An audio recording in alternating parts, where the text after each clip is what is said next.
അപ്പോൾ നമ്മൾ tech P S സിയുടെ പുതിയൊരു വീഡിയോയിലേക്ക് സ്വാഗതം. നമ്മൾ ഇന്ന് ഡിസ്കസ് ചെയ്യാൻ പോകുന്നത് ആർഒയുടെ പ്രീവിയസ് ക്വസ്റ്റ്യൻസ് ആണ്. സ്റ്റാറ്റിസ്റ്റിക്സിൽ നിന്ന് വന്നിട്ടുള്ള പ്രീവിയസ് ഇയർ ക്വസ്റ്റ്യൻ പേപ്പറിന്റെ ക്വസ്റ്റ്യൻസ് ആണ് നമ്മൾ ഡിസ്കസ് ചെയ്യുന്നത്.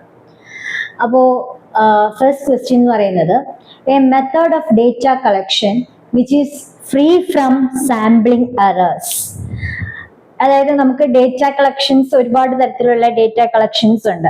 അതിനകത്ത് സാമ്പിളിംഗ് എററിൽ നിന്നും ഫ്രീ ആയിട്ടുള്ളത്, അതായത് സാമ്പിളിംഗ് എറർ ഇല്ലാത്ത ഡേറ്റ കളക്ഷൻ ഏത് എന്നാണ് നമ്മുടെ ചോദ്യം വന്നേക്കുന്നത്. അതായത് സെൻസസ് സർവേ, സാമ്പിൾ സർവേ, കോട്ട sampling, all of the above.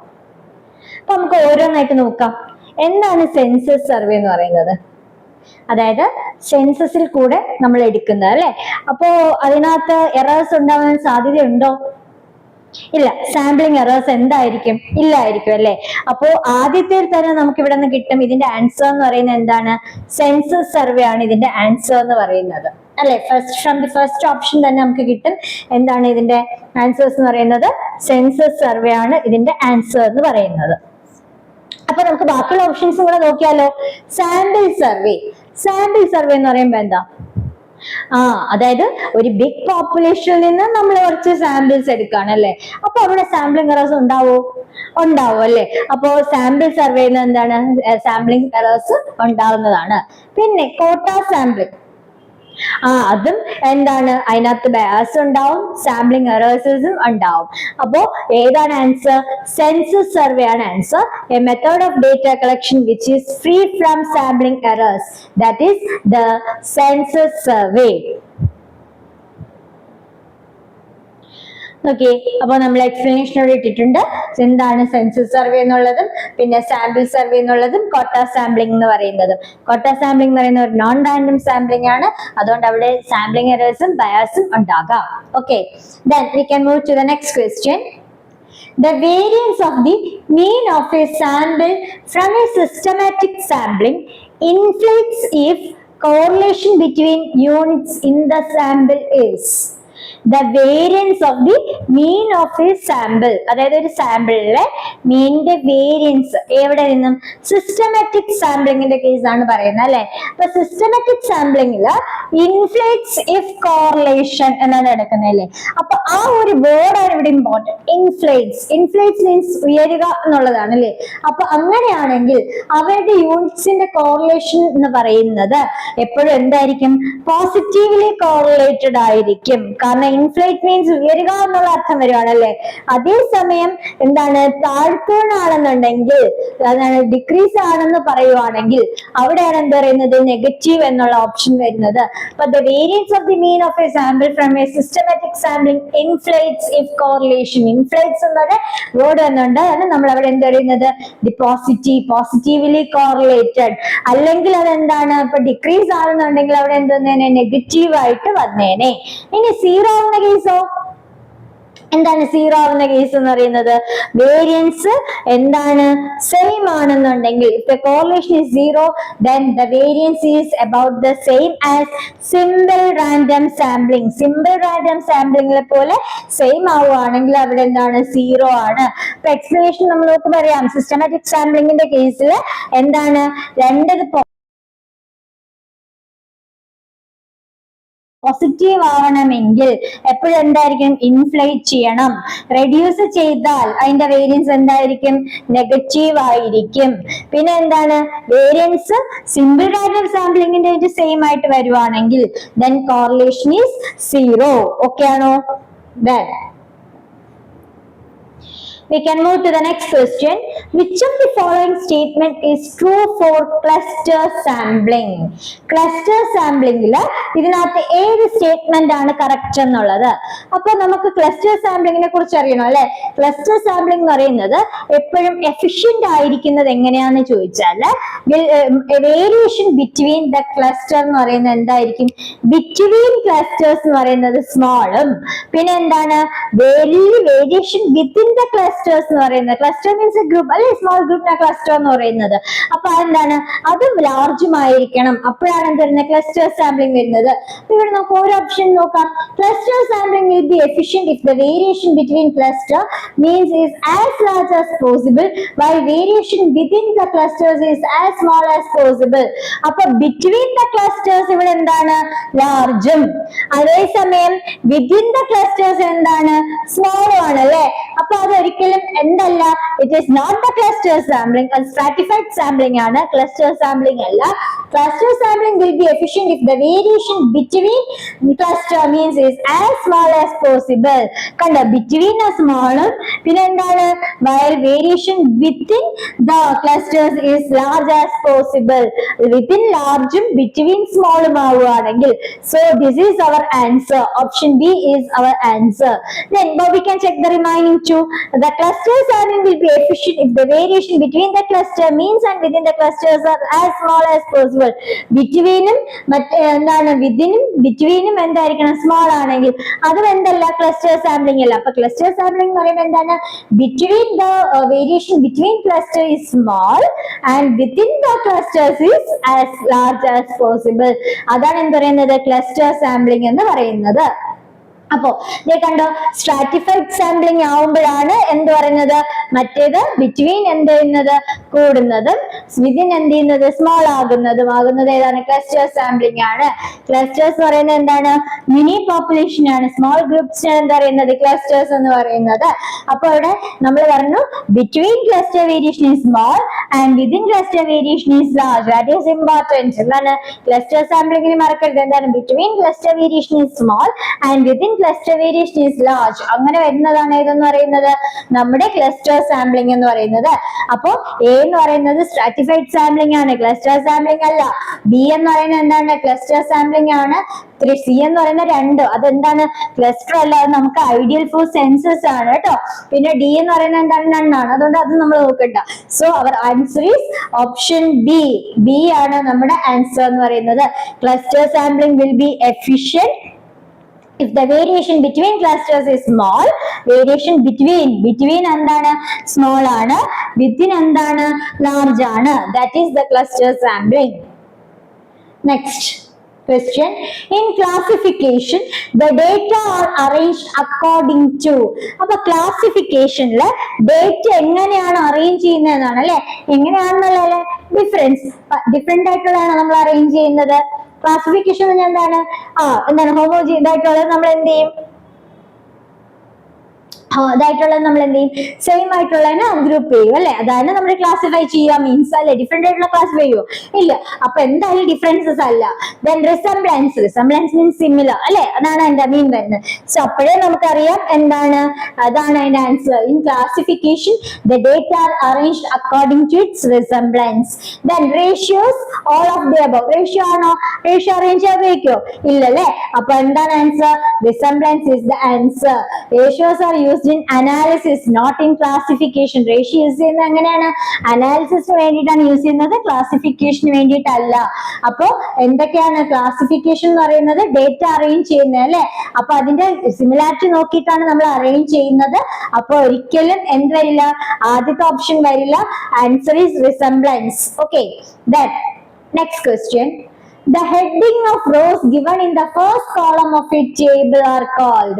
Heading of rows given in the first column of a table. ഒരു ടേബിളിന്റെ ഫസ്റ്റ് കോളത്തിൽ എഴുതുന്ന റോയുടെ ഹെഡിങ് എന്താണ് എന്നാണ് ചോദിച്ചേക്കുന്നത് അല്ലെ. അപ്പൊ ടൈറ്റിൽ ആണോ, ടൈറ്റിൽ എന്ന് പറഞ്ഞാൽ എന്താണ്, മെയിൻ ആയിട്ട് വരുന്ന ആളാണ് നമ്മൾ എന്താ പറയുന്നത്, ടൈറ്റിൽ എന്ന് പറയുന്നത് അല്ലെ. പിന്നെ ക്യാപ്ഷൻ ആണോ, അല്ല, ക്യാപ്ഷൻ അല്ല. സ്റ്റബ്സ് ആണോ, യെസ്, സ്റ്റബ്സ് ആണ്. എന്തെന്ന് പറയുന്നത്, the heading of rows given in the first column of A table. Sub title അല്ല, ടൈറ്റിലിന്റെ തൊട്ട് താഴെ എഴുതിയിരിക്കുന്നതാണ് എന്താ പറയുന്നത്, സബ് ടൈറ്റിൽ എന്ന് പറയുന്നത് അല്ലെ. അപ്പൊ എന്താ ടൈറ്റിൽ എന്ന് പറയുന്നത്, overall name of the table. അതായത് നമ്മൾ ടേബിൾ എടുക്കണം, അതിന്റെ ടോപ്പിലുള്ള ആളാണ് എന്ന് പറയുന്നത് ടൈറ്റിൽ എന്ന് പറയുന്നത്. ഹെഡിങ് ഓഫ് ദി കോളം ആണ് ക്യാപ്ഷൻ എന്ന് പറയുന്നത്. ഹെഡിങ് ഓഫ് ദി റോസിനെയാണ് നമ്മൾ എന്ത് പറയുന്നത്, സ്റ്റബ്സ് എന്ന് പറയുന്നത്. Secondary heading under the main title is called sub title. Okay ആണല്ലോ. അപ്പോ heading of the rows given in the first column is known as stubs. Okay, Then in the sixth question, we are moving to our sixth question. In exclusive and inclusive classifications, the data are classified according to inclusive and exclusive classifications. And the inclusive and exclusive classifications എന്ന് പറയുന്നത് class width ആണോ, mid value ആണോ, frequency ആണോ, class intervals ആണോ, എന്താണ് ഉദ്ദേശിക്കുന്നത്? അപ്പോ class width എന്ന് പറഞ്ഞാൽ എന്താ? അതായത് ഇപ്പൊ 0 to 10, 10 to 20 എന്നുണ്ടെങ്കിൽ അതിന്റെ ക്ലാസ് വിഡ്ത്ത് എത്രയാണ്? 10 ആണ് അല്ലെ? അതായത് അതിന്റെ എത്രയാണ് ആ ഒരു മാക്സിമം ലാർജ് മാക്സിമം എന്താണ് upper limit minus lower limit ആണ് എന്താ പറയുന്നത്? ക്ലാസ് വിഡ്ത്ത് എന്ന് പറയുന്നത്. അതാണ് inclusive and exclusive class data classify ചെയ്യുന്നത്. അടുത്ത മിഡ് വാല്യൂ. മിഡ് വാല്യൂ എന്ന് പറഞ്ഞാൽ എന്താ?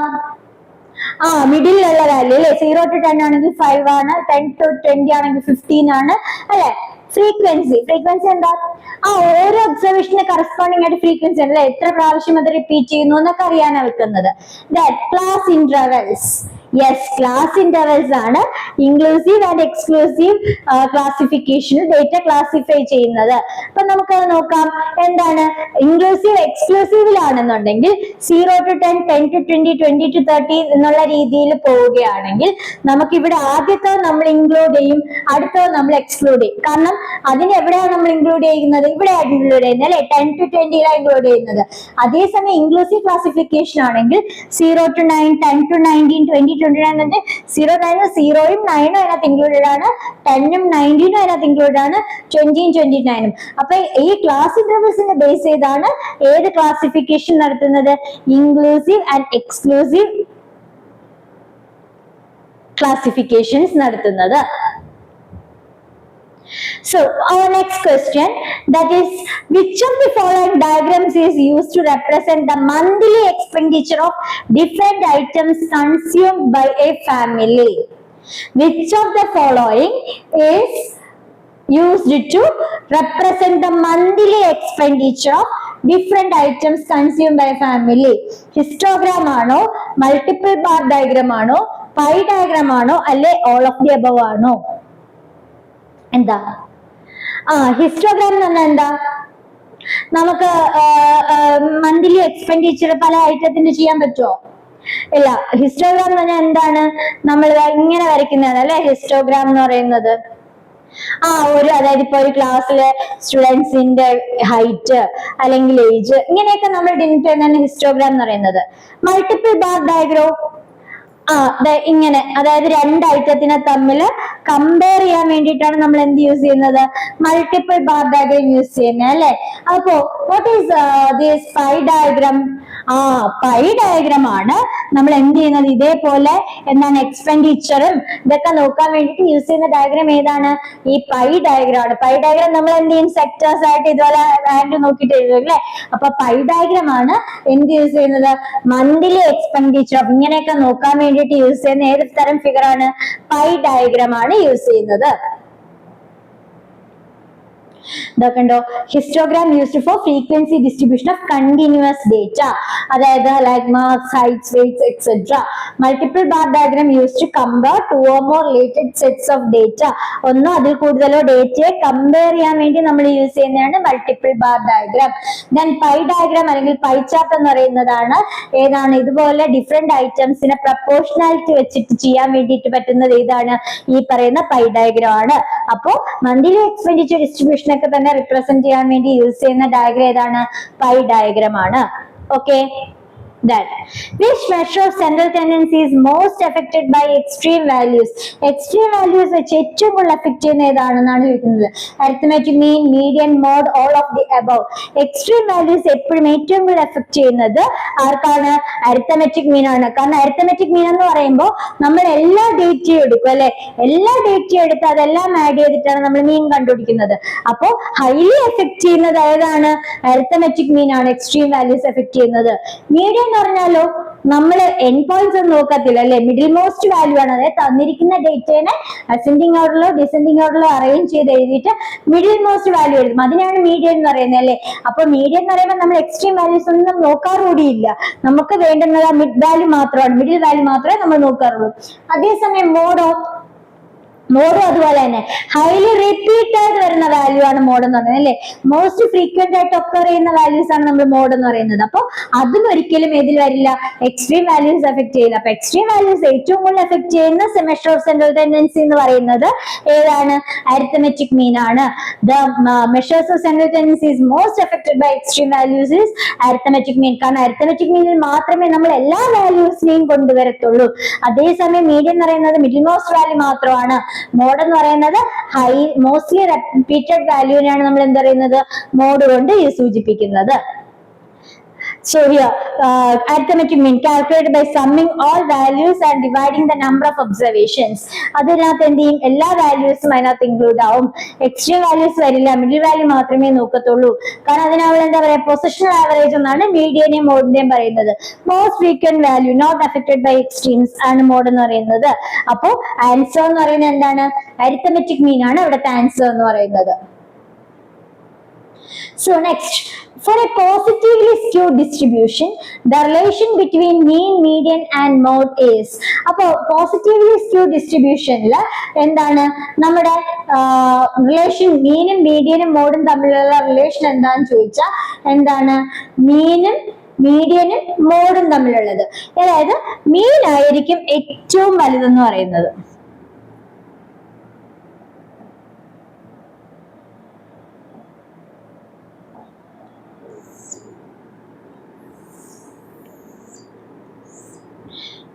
മീൻ ആയിരിക്കും ഏറ്റവും കൂടുതൽ വലുതെന്ന് പറയുന്നത്. അത് കഴിഞ്ഞിട്ടാണ് ആരെന്ന് പറയുന്നത്? മീഡിയൻ. അത് കഴിഞ്ഞിട്ടാണ് എന്ത് പറയുന്നത്? മോഡ് എന്ന് പറയുന്നത്. So mean is greater than median, greater than mode. നോക്കിയേ, നമുക്ക് അത് നോക്കാം. പോസിറ്റീവ്ലി സ്ക്യൂഡ് എന്ന് പറയുമ്പോൾ long tail on the right side ആണ്. The mean is pulled in the direction of the tail. The median lies between median and mode is at the peak left most among three. അപ്പൊ എപ്പോഴും ആരാണ്? മീൻ ആണ് ഏറ്റവും വലുത്. അത് കഴിഞ്ഞിട്ടാണ് median. അത് കഴിഞ്ഞിട്ടാണ് ആരെന്ന് പറയുന്നത്? മോഡ് എന്ന് പറയുന്നത്. Then next one and the last one. ഈ ക്വസ്റ്റ്യൻ കാണുമ്പോഴത്തേക്കും നിങ്ങൾക്ക് ഒരു ഇത് തോന്നും. The measures used to calculate the variation present among the observations in the unit of the variable is called. The measures used to calculate the variation present among the observations in the unit of the variable is called. Which measure is used to calculate the variation among observations in the unity of the variable? In the unit of the variable. Actually the deleted question. Question കാണുമ്പോൾ നമുക്ക് മനസ്സിലാവുമല്ലേ something wrong. അപ്പൊ ഇതിനകത്ത് തന്നെ മനസ്സിലാവുന്ന വെച്ചാല് the measures used to calculate the variation. ഇതങ്ങ് മാറിക്കഴിഞ്ഞാൽ ബാക്കി which measure is used to calculate the variation among the observations in the unit of the variable. വേരിയബിളിന്റെ യൂണിറ്റ് അനുസരിച്ച് ഏത് വേരിയേഷൻ ആണ് നമുക്ക് യൂസ് ചെയ്യുന്നത് എന്നുള്ളത്. Okay, coefficient of variation. Coefficient of variation എന്ന് പറയുന്നത് നമ്മൾ വേരിയേഷൻ among ഒബ്സർവേഷൻസ് ചെയ്യാനാണോ യൂസ് ചെയ്യുന്നത്? കോഎഫിഷ്യന്റ് ഓഫ് വേരിയേഷൻ എപ്പോഴും പെർസെന്റേജിന് വേണ്ടിയിട്ടാണ് നമ്മൾ യൂസ് ചെയ്യുന്നത്. കോഎഫിഷ്യന്റ് ഓഫ് വേരിയേഷൻ എപ്പോഴും എന്താണ്? പെർസെന്റേജ് ആണ്. അപ്പൊ അത് ഒരിക്കലും എന്ത് ചെയ്യത്തില്ല? വേരിയേഷൻ among the ഒബ്സർവേഷൻസിന്റെ ഇത് തമ്മിലുള്ളത് നോക്കാറില്ല. വേരിയൻസ് ആണോ? ഓഫ് കോഴ്സ് വേരിയൻസ് ആണ് എപ്പോഴും എന്ത് യൂസ് ചെയ്യുന്നത്? വേരിയൻസ്. ഏറ്റവും നമുക്ക് വന്ന വേരിയൻസ് അല്ല, വേരിയൻസിനേക്കാൾ നമുക്ക് കുറച്ചൊരു മോസ്റ്റ് എന്ന് പറയുന്നത് സ്റ്റാൻഡേർഡ് ഡീവിയേഷൻ ആണ്. കാരണം വേരിയൻസിന്റെ റൂട്ട് ആണല്ലോ സ്റ്റാൻഡേർഡ് ഡീവിയേഷൻ എന്ന് പറയുന്നത്. അപ്പൊ വേരിയൻസ് ആണ്. കോഎഫിഷ്യന്റ് ഓഫ് സ്ക്യൂനെസ്സോ? അല്ല, കോഎഫിഷ്യന്റ് ഓഫ് സ്ക്യൂനെസ്സും അല്ല. കാരണം എന്താ? നമുക്ക് നോക്കാം. എന്താ വേരിയൻസ് എന്ന് പറയുന്നത് measure variation observations around the mean expressed in squared unit of the variable ആണ്. അപ്പോ അടുത്ത എന്താ? സ്റ്റാൻഡേർഡ് ഡീവിയേഷൻ എന്ന് പറയുന്നതാണ് സ്ക്വയർ റൂട്ട് ഓഫ് വേരിയൻസ് എന്ന് പറയുന്നത്. കോഎഫിഷ്യന്റ് വേരിയേഷൻ എന്ന് പറയുന്നത് റിലേറ്റീവ് മെഷർ ആണ്, പെർസെന്റേജിലാണുള്ളത്, അത് യൂണിറ്റ് ഫ്രീ ആണ്. അടുത്ത കോഎഫിഷ്യന്റ് സ്ക്യൂനെസ് എന്ന് പറയുന്നത് measures asymmetry of the distribution. അവിടെ ഒരിക്കലും എന്ത് ചെയ്യില്ല? വേരിയേഷൻ നോക്കത്തില്ല. അപ്പോ ഏതാണ് കറക്റ്റ് എന്ന് പറയുന്നത്? ആരാണ്? വേരിയൻസ് ആണ്. പിന്നെ എന്താണ്? ഏറ്റവും പ്രിസൈസ് ആയിട്ട് പറയുകയാണെങ്കിൽ സ്റ്റാൻഡേർഡ് ഡീവിയേഷൻ ആണ്. കാരണം അത് ഏതിൽ നിന്ന് ഡിറൈവ് ചെയ്ത് വരുന്നതാണ്? വേരിയൻസിൽ നിന്നും ഡിറൈവ് ചെയ്ത് വരുന്നതാണ്. Okay. If x follows n01 and y equal to x square, then covariance of xy is equal to. ഇതാണ് ക്വസ്റ്റ്യൻ. അതായത് എക്സ് ഫോളോ ചെയ്യുന്നത് n0 ആണ്. n0 എന്ന് വെച്ചാൽ സ്റ്റാൻഡേർഡ് നോർമൽ ഡിസ്ട്രിബ്യൂഷൻ ആണ്. അതിന്റെ മീൻ എന്ന് പറയുന്നത് 0യും വേരിയൻസ് എന്ന് പറയുന്നത് 1ഉം ആണ്. y is equal to x square തന്നിട്ടുണ്ട്. So we need to show how what is covariance of xy. Covariance of xy എന്താണെന്നാണ് നമ്മളോട് ചോദിച്ചിരിക്കുന്നത്. അപ്പൊ ഇവിടെ നമുക്ക് എക്സ്പെക്ടേഷൻ ഓഫ് എക്സ് എന്ന് പറയുന്നത്, അതായത് മീൻ എന്ന് പറയുന്നത് 0യും വേരിയൻസ് ഓഫ് എക്സ് എന്ന് പറയുന്നത് 1 എന്നും നമുക്ക് ഈ ഒരു തന്നിട്ടുള്ളതിൽ നിന്ന് അറിയാൻ പറ്റും. Covariance of X Y means നമുക്ക് എങ്ങനെ എഴുതാം? Covariance of X comma X square എന്ന് എഴുതാമല്ലോ. അപ്പോ ഇതാണ് നമ്മൾ ഇതാ കിടക്കുന്നത്. നമ്മുടെ ഒരു ഫോർമുല അനുസരിച്ച് കൊവേരിയൻസ് ഓഫ് എക്സ് വൈ എന്ന് പറയുന്നത് expectation of X Y minus expectation of X into expectation of Y ആണ് നമ്മുടെ കൊവേരിയൻസിന്റെ ഫോർമുല എന്ന് പറയുന്നത്. അപ്പൊ കൊവേരിയൻസ് ഓഫ് എക്സ് വൈയുടെ ഫോർമുല എന്താണ്? Expectation of X Y minus expectation of, അപ്പൊ കൊവേരിയൻസ് ഓഫ് എക്സ് വൈയുടെ ഫോർമുല എന്താന്ന് വെച്ചാൽ expectation of X Y minus expectation of X into expectation of Y ആണ് ഫോർമുല. അപ്പൊ അത് വെച്ചിട്ട് നമ്മൾ ഇവിടെ എന്ത് എഴുതാം? എക്സ്പെക്ടേഷൻ ഓഫ് എക്സ് വൈ എന്ന് പറയുമ്പോൾ X into X square minus expectation of X into expectation of X square എന്ന് എഴുതാം. അതാണ് ഇവിടെ കിടക്കുന്നത്. Covariance of X X square is equal to expectation of X cube. അതായത് എന്താ? Expectation of X into X square എന്ന് പറഞ്ഞാൽ എന്താണ്? എക്സ്പെക്ടേഷൻ ഓഫ് എക്സ് ക്യൂബ് അല്ലേ? അപ്പൊ expectation of X cube minus expectation of X into expectation of X square. ഇനി നമുക്കറിയാം, ഞാൻ ഓൾറെഡി പറഞ്ഞു എക്സ്പെക്ടേഷൻ ഓഫ് എക്സ് എന്ന് പറയുന്നത് ഇവിടെ 0 ആണല്ലോ. For standard normal expectation of X equal to 0. Expectation of X square എന്ന് പറയുന്നത് എന്തിന് ഈക്വൽ ആണ്? വേരിയൻസ് ഓഫ് എക്സിന് ഈക്വൽ ആണ്. അത് ഞാൻ ആദ്യം പറഞ്ഞു 1 ആണെന്ന്. എക്സ്പെക്ടേഷൻ ഓഫ് എക്സ് ക്യൂബ് എന്ന് പറയുന്നത് 0 ആണ്. കാരണം നോർമലില്, സ്റ്റാൻഡേർഡ് നോർമലില് ഓഡ് മൊമെന്റ്സ് എല്ലാം തന്നെ എപ്പോഴും എന്തായിരിക്കും? 0 ആയിരിക്കും. അപ്പൊ നമുക്ക് എന്ത് ചെയ്യാം? ഇതിനകത്ത് എക്സ്പെക്ടേഷൻ ഓഫ് എക്സ് ക്യൂബിന്റെ സ്ഥാനത്ത് 0യും എക്സ്പെക്ടേഷൻ ഓഫ് എക്സിന്റെ സ്ഥാനത്ത് 0യും എക്സ്പെക്ടേഷൻ ഓഫ് എക്സ് സ്ക്വയറിന്റെ സ്ഥാനത്ത് എന്ത് കൊടുക്കാം? 1 കൊടുക്കാം അല്ലെ? അപ്പൊ എന്ത് വരും? 0 മൈനസ് 0 ഇൻറ്റു 1 വെച്ചാൽ 0 മൈനസ് 0, അതായത് ആൻസർ എന്ത് വരും? 0 എന്ന് വരും. സോ നമ്മുടെ ആൻസർ, നമ്മുടെ ക്വസ്റ്റ്യൻ എന്താണ്? ഇഫ് എക്സ് ഫോളോസ് n 0 1 അല്ലെ, and y equal to x square, then covariance of xy is equal to option C ആണ് ആൻസർ, 0 ആണ് ആൻസർ. ഓക്കെ ആണല്ലോ. അപ്പൊ സ്റ്റാൻഡേർഡ് നോർമൽ ഡിസ്ട്രിബ്യൂഷന്റെ കേസിൽ മീൻ എന്ന് പറയുന്നത് 0യും വേരിയൻസ് എന്ന് പറയുന്നത് 1ഉമാണ്. പിന്നെ ഓഡ് മൊമെന്റ്സിൽ എന്താണ്? എല്ലാ സ്റ്റാൻഡേർഡ് നോർമലിലും ഓഡ് മൊമെന്റ്സ് എന്താണ്? 0 ആണ്. അപ്പൊ ഇതാണ് ഇവിടുത്തെ ഫോം എന്ന് പറയുന്നത്. ഓക്കെ, ദെൻ നെക്സ്റ്റ് ക്വസ്റ്റ്യനിലോട്ട് പോവാം. If most of the points lie in the first and third quadrants of a scatter diagram, then coefficient of correlation is, അതായത് ഒരു സ്കാറ്റർ ഡയഗ്രത്തിന്റെ, സ്കാറ്റർ ഡയഗ്രം എന്ന് പറഞ്ഞാൽ അറിയാലോ, ഇങ്ങനെ സ്കാറ്റർ ചെയ്ത് കിടക്കുന്ന പോയിന്റ്സ് അല്ലെ. ആ സ്കാറ്റർ ഡയഗ്രത്തിന്റെ എല്ലാ പോയിന്റ്സും, മോസ്റ്റ് ഓഫ് ദി പോയിന്റ്സ്, മിക്ക പോയിന്റ്സ് എന്നാണ് അതിന്റെ അർത്ഥം വരുന്നത്. If most of the points lie in the first and third quadrants, അതായത് നമുക്കറിയാം ഇതാണ് ഒരു ക്വാഡ്രന്റ് എന്ന് പറയുന്നത് അല്ലെ. ഇതെന്ന് പറയുന്ന ഫസ്റ്റ് ക്വാഡ്രന്റ് ആണ്, ഇതെന്ന് പറയുന്ന സെക്കൻഡ് ക്വാഡ്രന്റ് ആണ്, ഇതെന്ന് പറയുന്ന തേർഡ് ക്വാഡ്രന്റ് ആണ്, ഇതെന്ന് പറഞ്ഞ ഫോർത്ത് ക്വാഡ്രന്റ് ആണ്. ഈ ഫസ്റ്റ് ക്വാഡ്രന്റിന്റെ പ്രത്യേകത എന്ന് പറയുന്നത് എക്സ് കോർഡിനേറ്റും വൈ കോർഡിനേറ്റും രണ്ടും പോസിറ്റീവ് ആയിരിക്കും അല്ലെ. സെക്കൻഡ് ക്വാഡ്രന്റിലോ എക്സ് നെഗറ്റീവും വൈ പോസിറ്റീവും ആയിരിക്കും. തേർഡ് ക്വാഡ്രന്റിൽ രണ്ടും നെഗറ്റീവ് ആയിരിക്കും. ഫോർത്ത് ക്വാഡ്രന്റിലോ പോസിറ്റീവും നെഗറ്റീവും ആയിരിക്കും അല്ലെ. അപ്പൊ അതായത് ഓർഡേർഡ് പെയർ എക്സ് വൈ എന്നുള്ള കേസിലാണ് നമ്മൾ പറയുന്നത്.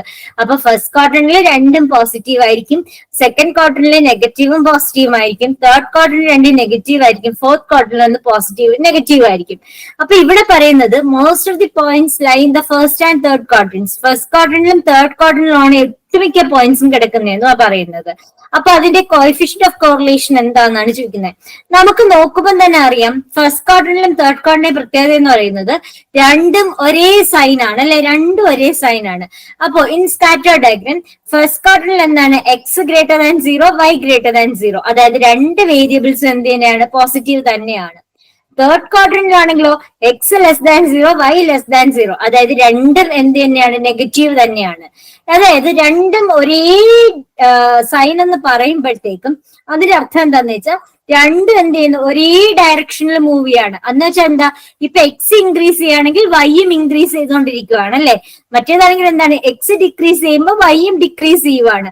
അതായത് ഒന്ന് കൂടുമ്പോൾ മറ്റൊന്ന് കൂടുകയും ഒന്ന് കുറയുമ്പോൾ മറ്റൊന്ന് കുറയുകയും ചെയ്യുവാണെങ്കിൽ അതിനെ നമ്മൾ എന്താ പറയുന്നത്? പോസിറ്റീവ് കോറിലേഷൻ എന്നാണ് പറയുന്നത്. അതിന് നമ്മൾ പറയുന്ന പേരെന്താണ്? Positive correlation. അപ്പൊ നമ്മുടെ ക്വസ്റ്റ്യൻ എന്തായിരുന്നു? Most of the points lie in the first and third quadrants of the scatter diagram, then coefficient of correlation is positive. Coefficient of correlation എന്ന് പറഞ്ഞാൽ എന്താണ്? പോസിറ്റീവ് ആണ്. അത് ഒരൊറ്റ കാര്യം ഓർത്താൽ മതി. എന്താണ്? ഫസ്റ്റ് ക്വാഡ്രന്റും തേർഡ് ക്വാഡ്രന്റും ആവുമ്പോൾ രണ്ടും എന്താണ് സെയിം ആണ്, അതായത് ഒരേ സൈൻ ആണ് അല്ലെ, രണ്ടും പോസിറ്റീവ് അല്ലെങ്കിൽ രണ്ടും നെഗറ്റീവ് ആണ്. പോസിറ്റീവ് എന്ന് പറഞ്ഞാൽ ഇപ്പൊ ഇത് 2 ഇങ്ങനെ ഇവിടെ ഒരു പോയിന്റ് വരുവാണെങ്കിൽ ഇതെന്ത് ഇതിങ്ങനെ പോകുന്നതോറും കൂടിക്കൊണ്ടേയിരിക്കും, ഇങ്ങനെ പോകുന്നതോറും ഇതെന്ത് കുറഞ്ഞുകൊണ്ടേയിരിക്കും അല്ലെ. അപ്പൊ ഒന്ന് കൂടുന്നതിനനുസരിച്ച് മറ്റൊന്നും കൂടിക്കൊണ്ടിരിക്കും, ഒന്ന് കുറയുന്നതിനനുസരിച്ച് മറ്റൊന്നും കുറയുന്നുണ്ട്. അങ്ങനെ വരുമ്പോ ആ കോഎഫിഷ്യന്റ് ഓഫ് കോറിലേഷൻ എന്ന് പറയുന്നത് എന്താണ്, പോസിറ്റീവ് ആണ്. ഓക്കെ ആണല്ലോ. ദെൻ അടുത്ത ക്വസ്റ്റ്യനിലോട്ട് പോവാം. A measure which examines the association between A dependent variable and an independent variable after factoring out the effect of other independent variables is. അതായത് ഒന്ന് ആലോചിച്ച് നോക്കുക, ക്വസ്റ്റ്യൻ ഒന്ന് ശ്രദ്ധിച്ചു നോക്കുക. A measure which examines the association between, എന്തിന്റെ association ആണ്, ഒരു ഡിപ്പെൻഡന്റ് വേരിയബിളിന്റെയും ഒരു ഇൻഡിപെൻഡന്റ് വേരിയബിളിന്റെയും അസോസിയേഷൻ എക്സാമിൻ ചെയ്യുന്ന മെഷർ ഏതാണ്, after factoring out the effect of other independent variables. അപ്പൊ എന്താണ്, ഒരു ഡിപ്പെൻഡന്റ് വേരിയബിളും ഒരു ഇൻഡിപെൻഡന്റ് വേരിയബിളിന്റെ അസോസിയേഷൻ ആണ്. പക്ഷെ അതിൽ നിന്ന് എന്താണ്, ബാക്കി അഫക്ട് ചെയ്യുന്ന ഇൻഡിപെൻഡന്റ് വേരിയബിൾസ് നമ്മൾ എന്ത് ചെയ്യുന്നത്, ഫാക്ടർ ഔട്ട് ചെയ്യുവാണ്. അതിനുശേഷം വരുന്നതിന്റെ അസോസിയേഷൻ മെഷർ ചെയ്യുന്ന എന്താണെന്നാണ് അല്ലെ, correlation coefficient, multiple correlation coefficient, partial correlation coefficient എന്തായിരിക്കും നമുക്ക് നോക്കാം അല്ലെ.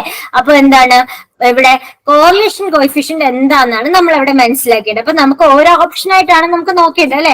അപ്പൊ അതിനകത്ത് അപ്പൊ കോറിലേഷൻ കോഎഫിഷ്യന്റ് എന്ന് പറയുമ്പോൾ measures the degree association between 2 variables only, 2 variables മാത്രം അല്ലെ, മാത്രം വരുന്നതിനാണ് നമ്മൾ എന്ത് പറയുന്നത്, കോറിലേഷൻ കോഎഫിഷ്യന്റ് അല്ലെങ്കിൽ സിമ്പിൾ കോറിലേഷൻ എന്ന് പറയുന്നത്.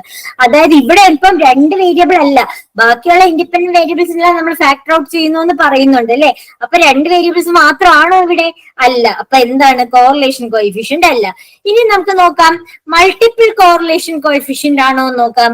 അതായത് മൾട്ടിപ്പിൾ കോറിലേഷൻ കോഎഫിഷ്യന്റ് എന്ന് പറയുമ്പോൾ measures the combined association of 2 or more independent variables with a dependent variable. ഒരു ഡിപ്പെൻഡന്റ് വേരിയബിൾ ആയിട്ട് 2 അതിലധികമോ ഇൻഡിപെൻഡന്റ് വേരിയബിൾസ് ആയിട്ട് കമ്പൈൻ ചെയ്യുന്ന അസോസിയേഷൻ എന്നാണ് ഉദ്ദേശിക്കുന്നത്. അപ്പൊ ഇവിടെയും അതും അല്ല പറയുന്നത്. കാരണം എന്താ ഇവിടെ പറയുന്നത്, factoring out means we need to remove it അല്ലെ. അതായത് ഇൻഡിപെൻഡന്റ് വേരിയബിൾ കുറച്ച് റിമൂവ് ചെയ്തിട്ട് ഒരു ഇൻഡിപെൻഡന്റ് വേരിയബിളുമായിട്ട് ഡിപ്പെൻഡന്റ് വേരിയബിളിന് അസോസിയേഷൻ ഉള്ളതെന്ന് അവിടെ എടുത്ത് പറയുന്നത്.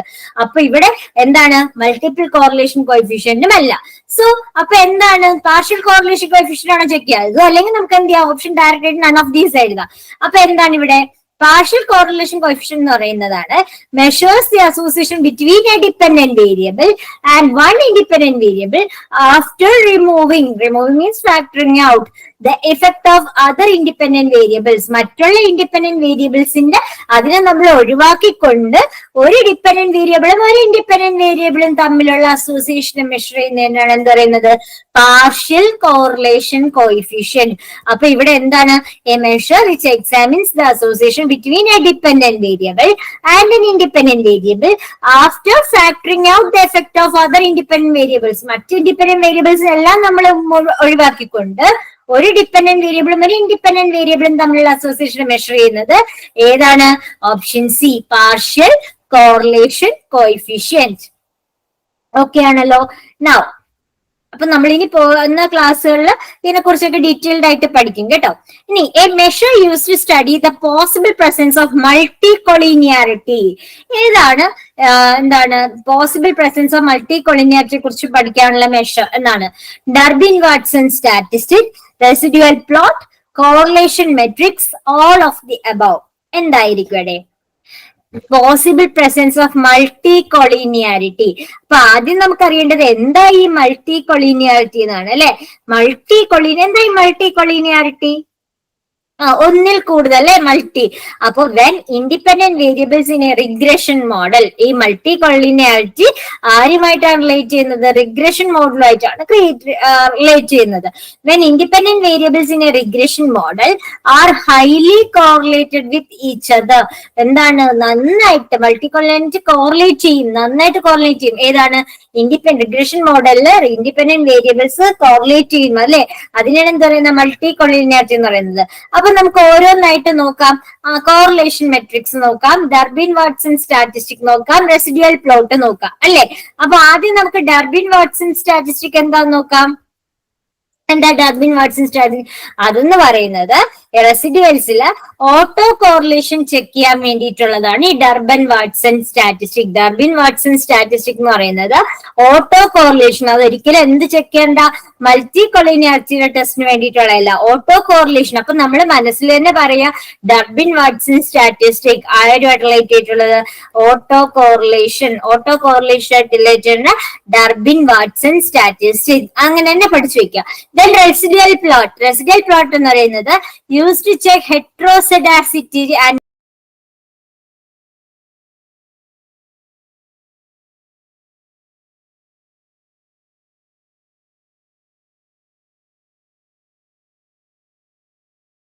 മോഡൽ ഫിറ്റ്, അതായത് ഡിഫറെന്റ് ആയിട്ടുള്ള ഇതിനെ നോക്കാൻ വേണ്ടി ചെക്ക് ചെയ്യാൻ വേണ്ടിയിട്ടാണ് ആര് യൂസ് ചെയ്യുന്നത്, റെസിഡ്യൂവൽ പ്ലോട്ട് യൂസ് ചെയ്യുന്നത്. മൾട്ടി കൊളിനിയാരിറ്റി അല്ല. അപ്പൊ ഹെട്രോസെഡാസിറ്റിസിറ്റി ചെക്ക് ചെയ്യാൻ വേണ്ടിയിട്ടാണ് ഏത് യൂസ് ചെയ്യുന്നത്, റെസിഡ്യൂവൽ പ്ലോട്ട് യൂസ് ചെയ്യുന്നത്. കോറിലേഷൻ മെട്രിക്സ് നോക്കാം. എന്താണ്? High pair wise correlations among explanatory variables indicate possible multi collinearity possible ആയിട്ടുള്ള എന്താണ് കോറിലേഷൻസിന് വേരിയബിൾസിന് എക്സ്പ്ലെയിൻ ചെയ്യാൻ പറ്റുന്നതാണ് ഏതെന്ന് പറയുന്നത് correlation matrix. High pair wise correlations, ഇപ്പൊ XY ആണെങ്കിൽ അവ തമ്മിൽ നല്ല രീതിയിലുള്ള കൊളിനിയാരിറ്റി നമുക്ക് കോറിലേഷൻ നമുക്ക് എന്ത് ചെയ്യാൻ പറ്റും, എക്സ്പ്ലെയിൻ ചെയ്യാൻ പറ്റുന്ന, അതായത് പോസിബിൾ മൾട്ടി കൊളിനിയാരിറ്റി ആണ്. അതായത് റിഗ്രഷൻ മോഡലുമായിട്ട് കോറിലേറ്റ് ചെയ്യുന്നതാണ് ഏതെന്ന് പറയുന്നത് കോറിലേഷൻ മെട്രിക്സ്. അപ്പോ ആക്ച്വലി ഈ കോറിലേഷൻ മെട്രിക്സ് ആണ് ഏതിന് correct measure for studying the multi collinearity. Multi collinearity പഠിക്കാൻ വേണ്ടിയിട്ട് ഏറ്റവും യൂസ് ചെയ്യുന്ന മെട്രിക്സ് ഏതാണ്, കോറിലേഷൻ മെട്രിക്സ് ആണ്. അപ്പൊ Durbin Watson statistic auto correlation, residual plot heteroscedasticity and correlation matrix is related with the multi collinearity. Okay, so our option is C. നമ്മുടെ option C ആണ്. ഇനി അടുത്തത് നോക്കാം. Solutions which satisfy the linear constraints and non negativity conditions of a LPP is called. അപ്പൊ linear programming പ്രോബ്ലത്തിൽ solution which satisfy the linear കൺസ്ട്രെയിൻസും non negativity കണ്ടീഷൻസും satisfy ചെയ്യുന്ന സൊല്യൂഷൻ ഏതാണ്? ഒപ്റ്റിമൽ സൊല്യൂഷൻ ആണോ, ഫീസിബിൾ സൊല്യൂഷൻ ആണോ, അതോ അൺബൗണ്ടഡ് സൊല്യൂഷൻ ആണോ, അല്ലെ എല്ലാം ഇത് സാറ്റിസ്ഫൈ ചെയ്യുമോ എന്നാണ് നമ്മൾ നോക്കുന്നത്. അപ്പോ ലീനിയർ പ്രോഗ്രാമിംഗ് പ്രോബ്ലത്തില് ഫീസിബിൾ സൊല്യൂഷൻ എന്ന് പറയുന്നത് എന്താന്ന് വെച്ചാൽ any solution that satisfy all linear constraints and the non negativity condition. എല്ലാ ലീനിയർ കൺസ്ട്രെയിൻസും നോൺ നെഗറ്റീവ് കണ്ടീഷൻസും സാറ്റിസ്ഫൈ ചെയ്യുന്നതാണ് ആരെന്ന് പറയുന്നത് feasible solutions. So our answer is feasible solution. അപ്പൊ ലീനിയർ കൺസ്ട്രെയിൻസും നോൺ നെഗറ്റീവ് കണ്ടീഷൻസും സാറ്റിസ്ഫൈ ചെയ്യുന്ന സൊല്യൂഷൻസ് എന്താണ്? Feasible solution. അപ്പോ നമുക്ക് ഇത്തവണ കഴിഞ്ഞാണ് ഫീസിബിൾ സൊല്യൂഷനെ കുറിച്ച് ചോദിച്ചെങ്കിൽ ഇത്തവണ നമ്മൾ ആര് നോക്കുക, what is optimal solution. Optimal solution എന്ന് പറഞ്ഞാല് ഈ ഫീസിബിൾ സൊല്യൂഷൻ മാക്സിമൈസ് ചെയ്യോ മിനിമൈസ് ചെയ്യോ ചെയ്യുന്ന, അതായത് നമ്മുടെ ഒബ്ജക്റ്റീവ് ഫംഗ്ഷനെ മാക്സിമൈസ് ചെയ്യോ മിനിമൈസ് ചെയ്യോ ചെയ്യുന്ന ഫീസിബിൾ സൊല്യൂഷനെയാണ് ഏതെന്ന് പറയുന്നത് ഒപ്റ്റിമൽ സൊല്യൂഷൻ എന്ന് പറയുന്നത്.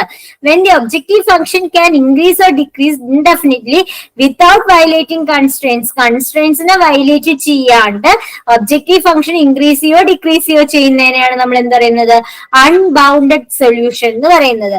അപ്പൊ ഇവിടെ നമ്മളോട് ചോദിച്ചേക്കുന്നത് satisfy constraints and non negativity എന്നാണ് ചോദിച്ചത്. കാരണം നമ്മുടെ ആൻസർ എന്ന് പറയുന്നത് എന്താണ്, ഫീസിബിൾ സൊല്യൂഷൻ ആണ് നമ്മുടെ ആൻസർ. ഓക്കെ, അപ്പൊ എന്താണ് ബൈ ഹാർട്ട് ചെയ്ത് പഠിക്കുക. Solutions which satisfy the linear constraints and non negativity conditions. ഒരു LPPയില് ലീനിയർ കൺസ്ട്രെയിൻസും നോൺ നെഗറ്റീവ് കണ്ടീഷൻസും സാറ്റിസ്ഫൈ ചെയ്യുന്ന സൊല്യൂഷൻസിനെ നമ്മൾ വിളിക്കുന്ന പേരാണ് ഫീസിബിൾ സൊല്യൂഷൻസ്. എന്താണ് പറയുന്നത്, ഫീസിബിൾ സൊല്യൂഷൻസ്. ഇനി അടുത്ത് നോക്കി, maximum value of x² + 2y² subject to the constraints അല്ലെ, ഇതാണ് നമുക്ക് തന്നിട്ടുള്ള കൺസ്ട്രെയിന്റ്. x² + y² ≤ 1. ഈ കൺസ്ട്രെയിനെ എന്താണ് മാക്സിമം ചെയ്യുന്ന എന്താണ് അല്ലെ, maximum value of x² + 2y² ആണ് നമുക്ക് നോക്കേണ്ടത്. അപ്പോ ഇതാണ് നമ്മുടെ കണ്ടീഷൻ. അപ്പോ നമുക്കറിയാം x² + y² ≤ 1 എന്ന് പറയുന്നത് it represents a unit disc അല്ലെ. എന്ന് വെച്ചാൽ യൂണിറ്റ് ഡിസ്ക് എന്ന് പറഞ്ഞാൽ എന്താണ്, സർക്കിൾ ഓഫ് റേഡിയസ് 1 അല്ലെ. ഓർ ഈക്വൽ ടു 1 എന്ന് പറയുമ്പോൾ അതിന്റെ അകത്തെ പോർഷൻസും കൂടി ഇൻക്ലൂഡ് ചെയ്യും. അപ്പൊ ഇതൊരു സർക്കിളില് എന്താണ്, ഇതാണ് സർക്കിളിന്റെ സെന്റർ. ഈ സർക്കിളിന്റെ സെന്ററിൽ എന്താണ്, ഈ റേഡിയസ് 1 സെന്റിമീറ്റർ ആയിട്ടുള്ള സർക്കിളാണ് ഇതെന്ന് പറയുന്നത്. അപ്പൊ ഇവിടെ എന്താണ്, X square plus Y square less than or equal to 1 എന്ന് കണ്ടീഷൻ തരുന്നുണ്ട്. അതിന്റെ അർത്ഥം എന്താണ്, ഈ പോർഷൻ ഇന്റീരിയറും കൂടെ വരും, on the circle and also the interior of the circle. അപ്പൊ നമുക്കറിയാം അതിന്റെ മാക്സിമം ലൈ ചെയ്യുന്ന എന്താണ്, ഓൺ ദി സർക്കിളിലാണ് അല്ലെ. അതായത് X square plus Y square is equal to 1 അത് കിടക്കുന്നത്. ഇനി നമുക്ക് അത് സബ്സ്റ്റിറ്റ്യൂട്ട് ചെയ്യാം. അതായത് ഈ X square plus Y square equal to 1 എന്നൊക്കെ വരുന്ന സിറ്റുവേഷൻസിൽ നമ്മൾ അതിന്റെ പോളാർ ഫോം ആണ് യൂസ് ചെയ്യുന്നത്. നമ്മൾ എന്താ യൂസ് ചെയ്യുന്ന, പോളാർ ഫോം. കാരണം എങ്കിലേ നമുക്ക് കൃത്യമായിട്ട് അറിയാൻ പറ്റും അല്ലെ. അതായത് polar form means X is equal to R cos theta and Y is equal to R sine theta. Here R എന്ന് പറയുന്ന 1 ആയതുകൊണ്ട് നമുക്ക് എന്ത് ചെയ്യാം, X equal to cos theta എന്നും Y equal to sine theta എന്നും എഴുതാം. ആണല്ലോ, 1 cos theta cos theta. So X square is equal to cos square തീറ്റയും Y square is equal to sine square തീറ്റയും. കാരണം അതാണല്ലോ നമുക്ക് ഇവിടെ കണ്ടീഷൻ. എന്നിട്ട് എഫ് ഓഫ് എക്സ് വൈ ആണ് X square plus 2 Y square. അപ്പൊ എക്സ് സ്ക്വയറിന്റെ സ്ഥാനത്ത് cos square theta plus 2 into sine square theta എന്ന് കൊടുക്കുന്നു. ഇനി നമ്മൾ ആ കണ്ടീഷൻ എന്ത് ചെയ്യുന്നു, ഈ മാറ്റുന്നു. അതായത് ഇതാണ് കോസ് സ്ക്വയർ തീറ്റ അങ്ങനെ ഇട്ടിട്ട് സൈൻ സ്ക്വയർ തീറ്റയ്ക്ക് പകരം എന്ത് കൊടുക്കുന്നു, 1 മൈനസ് കോസ് സ്ക്വയർ തീറ്റ എന്ന് കൊടുക്കുന്നു. അപ്പൊ cos square theta plus 2 minus 2 cos square theta എന്ന് വരുന്നു. അതായത് ഈ കോസ് സ്ക്വയർ തീറ്റയും മൈനസ് 2 കോസ് സ്ക്വയർ തീറ്റയും കൂടെ ചേർന്നിട്ട് മൈനസ് കോസ് സ്ക്വയർ തീറ്റ വരും. So 2 minus cos square theta ആണ് എഫ് ഓഫ് തീറ്റ. അതായത് ഫംഗ്ഷൻ നമ്മൾ എന്തിലോട്ട് മാറ്റി, തീറ്റയിലോട്ട് മാറ്റി. നമുക്കറിയാം കോസ് തീറ്റയുടെ വാല്യൂ ലൈസ് ബിറ്റ്വീൻ 0 ആൻഡ് 1 ആണല്ലോ. അപ്പൊ കോസ് സ്ക്വയർ തീറ്റയുടെ വാല്യൂ എന്ത് തന്നെയാണ്, 0ക്കും 1നും ഇടയ്ക്ക് തന്നെ ആയിരിക്കും. അതിന്റെ അർത്ഥം നമുക്ക് ഇവിടെ എന്താണ്, 2 മൈനസ് 2 കോസ് സ്ക്വയർ തീറ്റ അല്ലേ വേണ്ടേ.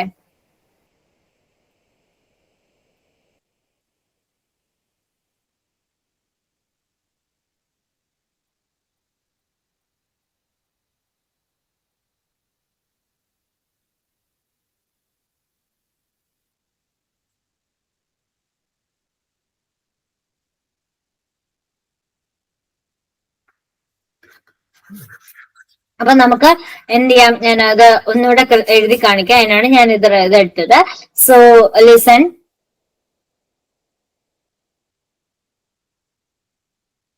അപ്പോ എന്താണ്, കോസ് തീറ്റയുടെ വാല്യൂ എന്ന് പറയുന്നത് 0ക്കും 1നും ഇടയ്ക്കാണ് എന്ന് പറഞ്ഞല്ലേ. അപ്പൊ 0ക്കും 1നും ഇടയ്ക്കാണ് ഏതിന്റെയും വാല്യൂ, കോസ് സ്ക്വയർ തീറ്റയുടെയും വാല്യൂ. നമ്മൾ എന്ത് ചെയ്യാൻ പോകുന്നത് വെച്ചാൽ ഈ ഒരു ഫോമിലാണ് നമുക്ക് ആക്കേണ്ടത്, 2 മൈനസ് കോസ് സ്ക്വയർ തീറ്റ അല്ലെ. അപ്പൊ നമ്മൾ എന്ത് ചെയ്യുന്നു, ഇതെല്ലാം മൈനസ് കൊണ്ട് മൾട്ടിപ്ലൈ ചെയ്യുന്നു. അപ്പൊ 0 greater than or equal to minus cos square theta greater than or equal to 1 minus 1 എന്ന് വരുന്നു. ആണല്ലോ. അപ്പൊ ഇതെങ്ങനെ വരും, minus 1 less than or equal to minus cos square theta less than or equal to 0 എന്ന് വരുന്നു. ഇനി അപ്പൊ മൈനസ് കോസ് സ്ക്വയർ തീറ്റ, ഇനി 2 വേണ്ടേ. അപ്പൊ എല്ലാത്തിനും നമ്മൾ 2 കൊണ്ട് ആഡ് ചെയ്യുന്നു അല്ലെ. അപ്പൊ ആഡിങ് ബൈ 2 കൊണ്ട് ആഡ് ചെയ്യുമ്പോൾ എന്ത് വരുന്നു, 2 minus 1 less than or equal to 2 minus cos square theta less than or equal to 0 plus 2 എന്ന് വരുന്നു. 2 മൈനസ് 1 വെച്ചാൽ 1 അല്ലേ. 1 less than or equal to 2 minus cos square theta less than or equal to 2 എന്ന് വരുന്നു. ഇപ്പൊ നമുക്ക് മനസ്സിലായി ഈ 2 മൈനസ് കോസ് സ്ക്വയർ തീറ്റ ആർക്കും ഇടയ്ക്കാണ് കിടക്കുന്നത്, 1നും 2നും ഇടയ്ക്കല്ലേ. അതാണ് ദാ ഇവിടെ കിടക്കുന്നത്. F of theta is equal to 2 minus cos square theta belongs to closed interval 1 to 1 less than or equal to 2 minus cos square theta less than or equal to 2. അപ്പൊ ഇവിടത്തെ maximum value എന്ന് പറയുന്നത് എത്രയാണ്, 2 ആണ് അല്ലെ. and cos square theta is equal to 0. അപ്പൊ ഇവിടെ നമ്മുടെ ക്വസ്റ്റ്യൻ എന്തായിരുന്നു, മാക്സിമം വാല്യൂ എന്താണ്, സോ മാക്സിമം വാല്യൂ ഇസ് 0. അപ്പൊ ഒന്നുകൂടെ പറയാം, എന്താണ്, X square plus Y square equal to 1 ആണ്. അപ്പൊ നമ്മൾ എന്ത് ചെയ്യുന്നു, എക്സ് ഈക്വൽ ടു കോസ് തീറ്റയും വൈ ഈക്വൽ ടു സൈൻ തീറ്റയും കൊടുക്കുന്നു. അപ്പൊ നമ്മൾ എന്ത് ചെയ്യുന്നു, നമ്മുടെ കണ്ടീഷനിലോട്ട് പോവുകയാണ്. അതായത് X square plus 2 Y square is equal to cos square theta plus എന്താണ് 2 സൈൻ സ്ക്വയർ തീറ്റ എന്ന് വരുന്നു. എന്നിട്ട് നമ്മൾ അതൊന്ന് സിംപ്ലിഫൈ ചെയ്ത് complete in terms of cos square തീറ്റയിലോട്ട് ആക്കുകയാണ്. അപ്പൊ ഇങ്ങനെ വരും. So cos square theta plus 2 minus 2 cos square theta എന്ന് വരികയാണ്. അപ്പൊ എന്ത് വരുന്നു? 2 മൈനസ് കോസ് സ്ക്വയർ തീറ്റ എന്ന് വരുന്നത്. ഇതാണ് നമ്മുടെ ഫംഗ്ഷൻ എന്ന് പറയുന്നത്. ഇനി ഇതിന്റെ മാക്സിമം വാല്യൂ നമ്മൾ കണ്ടുപിടിക്കാൻ പോകണം. അതായത് നമ്മൾ ആദ്യം എക്സും വൈയും മാറ്റിയിട്ട് അതിനെ ഒറ്റ പാരാമീറ്റർ ആയ തീറ്റയിലോട്ട് കൊണ്ടുവരുവാണ്. ഇനി നമുക്കറിയാം കോസ് തീറ്റയുടെ വാല്യൂ ലൈസ് ബിറ്റ്വീൻ 0 and 1 ആണ്. Similarly we can able to say that cos square തീറ്റയുടെ വാല്യൂം 0ക്ക് കണ്ടെടുക്കുകയാണ്. ഇനി നമ്മൾ ഈ ഒരു ഫോർമാറ്റിൽ കൊണ്ടുവരാൻ ശ്രമിക്കുകയാണ്. അതിനുവേണ്ടി മൈനസ് കൊണ്ട് ആദ്യം മൾട്ടിപ്ലൈ ചെയ്യുന്നു. മൾട്ടിപ്ലൈ ചെയ്യുമ്പോൾ 0 ഇൻറ്റു -1 0 അല്ലേ? അപ്പോ എന്താണ് 0 എന്താണ് നെഗറ്റീവ് കൊണ്ട് ചെയ്യുന്നതുകൊണ്ട് ഇൻഇക്വാലിറ്റി തിരിഞ്ഞു വരും.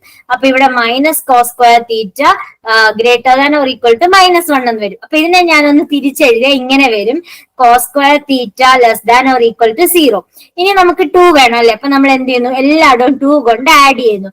അപ്പൊ എന്ത് വരുന്നു? 2 - 1 less than or equal to 2 minus cos square theta 2 minus cos square theta less than or equal to 2. അതായത് 1 less than or equal to 2 cos square theta less than or equal to 2. അപ്പൊ 2 minus cos square തീറ്റയുടെ value lie ചെയ്യുന്നത് 1നും 2നും ഇടയ്ക്കാണ്. അതിനകത്ത് നമുക്ക് എന്താ വേണ്ടേ? 2 ആണ് മാക്സിമം വാല്യൂ എന്ന് പറയുന്നത് അല്ലെ? അപ്പൊ our option is C. Okay, clear ആണല്ലോ? Now we are moving to the next question. Moving average method of fitting trend removes the effect of. അതായത് നമുക്കിത് ടൈം സീരീസ് അനാലിസിസിൽ പഠിക്കാൻ വരുന്ന കാര്യമാണ്. മൂവിംഗ് ആവറേജ് മെത്തേഡ് അതൊരു മെത്തേഡാണ് ട്രെൻഡിന് ഫിറ്റിംഗ് ട്രെൻഡിന് വേണ്ടിയിട്ട് നമ്മൾ അതെന്താ? Moving average method of fitting trend removes the effect of. ഏതിന്റെ എഫക്റ്റ് ആണ് റിമൂവ് ചെയ്യുന്നത്?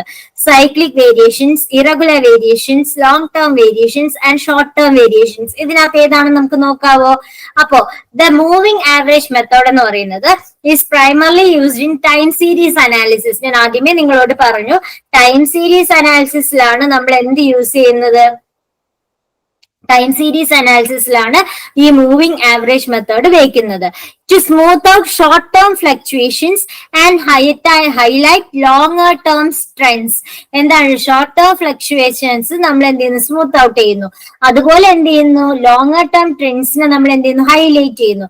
അപ്പൊ നമുക്ക് ഓരോ ഓപ്ഷൻസും നോക്കിയാലോ? ആദ്യം കിടക്കുന്ന സൈക്ലിക് വേരിയേഷൻസ് ആണല്ലോ. സൈക്ലിക് വേരിയേഷൻസ് എന്താണ്? These are long-term fluctuations due to economic or business cycles. Moving average may not completely remove this. ഇതെന്താണ്? ലോങ് ടേം ഫ്ലക്ച്വേഷൻസ് ആണ്. ഇടക്കാലമല്ല, അത് എന്താണ്? ലോങ് ടേം ഫ്ലക്ച്വേഷൻസ് ആണ്. എങ്ങനെയാണ്? Due to economics of business cycles. എക്കണോമിക്സിലോ അല്ലെങ്കിൽ സാമ്പത്തികമായിട്ടോ അല്ലെങ്കിൽ ബിസിനസ് സൈക്കിൾസിലോ എന്തെങ്കിലും ഉണ്ടാവുന്ന ആ ഒരു വേരിയേഷനാണ് സൈക്ലിക് വേരിയേഷൻസ് എന്ന് പറയുന്നത്. അപ്പൊ ഇത് ഒരിക്കലും മൂവിംഗ് ആവറേജിന് കംപ്ലീറ്റ് ആയിട്ട് എന്ത് ചെയ്യാൻ പറ്റില്ല? റിമൂവ് ചെയ്യാൻ പറ്റില്ല. Then irregular variations. Irregular variations എന്ന് പറയുന്നത് these are random, unpredictable variations. നമുക്ക് പറയാൻ പറ്റത്തില്ല, റാൻഡം ആണ്, പ്രെഡിക്റ്റ് ചെയ്യാൻ പറ്റാത്ത വേരിയേഷൻസ് ആണ് ഇറഗുലർ വേരിയേഷൻസ് എന്ന് പറയുന്നത്. Moving averages can reduce their impact but not entirely eliminate them. Moving ആവറേജസിന് കുറയ്ക്കാൻ സാധിക്കും, പക്ഷെ ഒരിക്കലും മുഴുവനായിട്ട് കളയാൻ സാധിക്കില്ല. അതാണ് എന്ത് പറയുന്നത്? irregular variations. Then long-term variations, അതായത് ട്രെൻഡ് അല്ലെ? Moving average actually helps to identify trends. ട്രെൻഡ്സിനെ ഐഡന്റിഫൈ ചെയ്യാൻ സഹായിക്കും, പക്ഷെ അത് റിമൂവ് ചെയ്യാൻ പറ്റില്ല. Short-term variations. These are random or seasonal fluctuations over a short period. Short-term variations short period ആണ്. ഇടക്കാലത്ത് ഉണ്ടാകുന്ന റാൻഡം ആയിട്ടോ അല്ലെങ്കിൽ സീസൺ ആയിട്ടോ ഉണ്ടാകുന്ന ഫ്ലക്ച്വേഷൻസ് ആണ് ഈ short term variations. Moving average smooths out these short term variation to reveal the underlying trend. എന്ത് ചെയ്യാൻ? മൂവിംഗ് ആവറേജിന് ഇത് എന്ത് ചെയ്യാൻ പറ്റും? സ്മൂത്ത് ഔട്ട് ചെയ്യാൻ പറ്റും. എങ്ങനെ? Short term variations, short term fluctuations എല്ലാം മാറ്റുന്നതാണ് ആരെന്ന് പറയുന്നത്? മൂവിംഗ് ആവറേജ് മെത്തേഡ് അല്ലെ? അപ്പൊ എന്താണ് നമ്മുടെ ആൻസർ? ഈ ഷോർട്ട് ടേം വേരിയേഷൻസ് ആണ് നമ്മുടെ ആൻസർ. അപ്പൊ സൈക്ലിക് വേരിയേഷൻസ് എന്ന് പറഞ്ഞാൽ ലോങ് ടേം ഫ്ലക്ച്വേഷൻസ് ഉള്ളതാണ്. അത് ഒരിക്കലും മൂവിംഗ് ആവറേജിന് കംപ്ലീറ്റ് ആയിട്ട് റിമൂവ് ചെയ്യാൻ പറ്റില്ല. ഇറഗുലർ വേരിയേഷൻസ് എന്ന് പറയുന്നത് റാൻഡം ആണ്, അൺപ്രഡിക്റ്റബിൾ ആണ്. അതും ഒരിക്കലും മുഴുവനായിട്ടും എലിമിനേറ്റ് ചെയ്യാൻ പറ്റില്ല. ലോങ് ടേം വേരിയേഷൻസ് എന്ന് പറയുന്നത് എന്താണ്? ട്രെൻഡ് ഐഡന്റിഫൈ ചെയ്യാൻ പറ്റി. ആ ഒരു മൂവിംഗ് ആവറേജിന് ആക്ച്വലി ഇതെന്ത് ചെയ്യുന്നുണ്ട്? ട്രെൻഡ് ഐഡന്റിഫൈ ചെയ്യാൻ ഹെൽപ്പ് ചെയ്യും, പക്ഷെ അത് റിമൂവ് ചെയ്യാൻ പറ്റില്ല. ഷോർട്ട് ടേം വേരിയേഷൻസ് എന്ന് പറയുമ്പോൾ these are random or seasonal fluctuations. Seasonal fluctuations ആണ് over a short period. So these variations can be smooth out by moving average. Okay, അപ്പോ അതാണ് അതിന്റെ ആൻസർ. സോ ആൻസർ ഈ short term variations. Then A cycle in a time series is the difference between ഒരു time സീരീസിൽ a cycle in a time series is the difference between ഒരു time സീരീസിലെ cycle എന്ന് പറയുന്നത് ഡിഫറൻസ് ബിറ്റ്വീൻ എന്തിന്റെ difference ആണ്?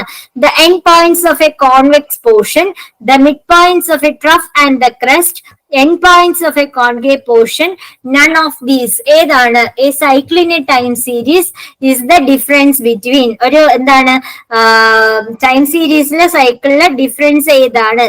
ഒന്ന് ആലോചിച്ചിട്ട് പറഞ്ഞു നോക്കാവോ, എന്താണ് പറഞ്ഞേ? എന്താണ് ടൈം സീരീസിന്റെ സൈക്കിൾ എന്നുള്ളത്? അപ്പൊ നമുക്ക് നോക്കാം.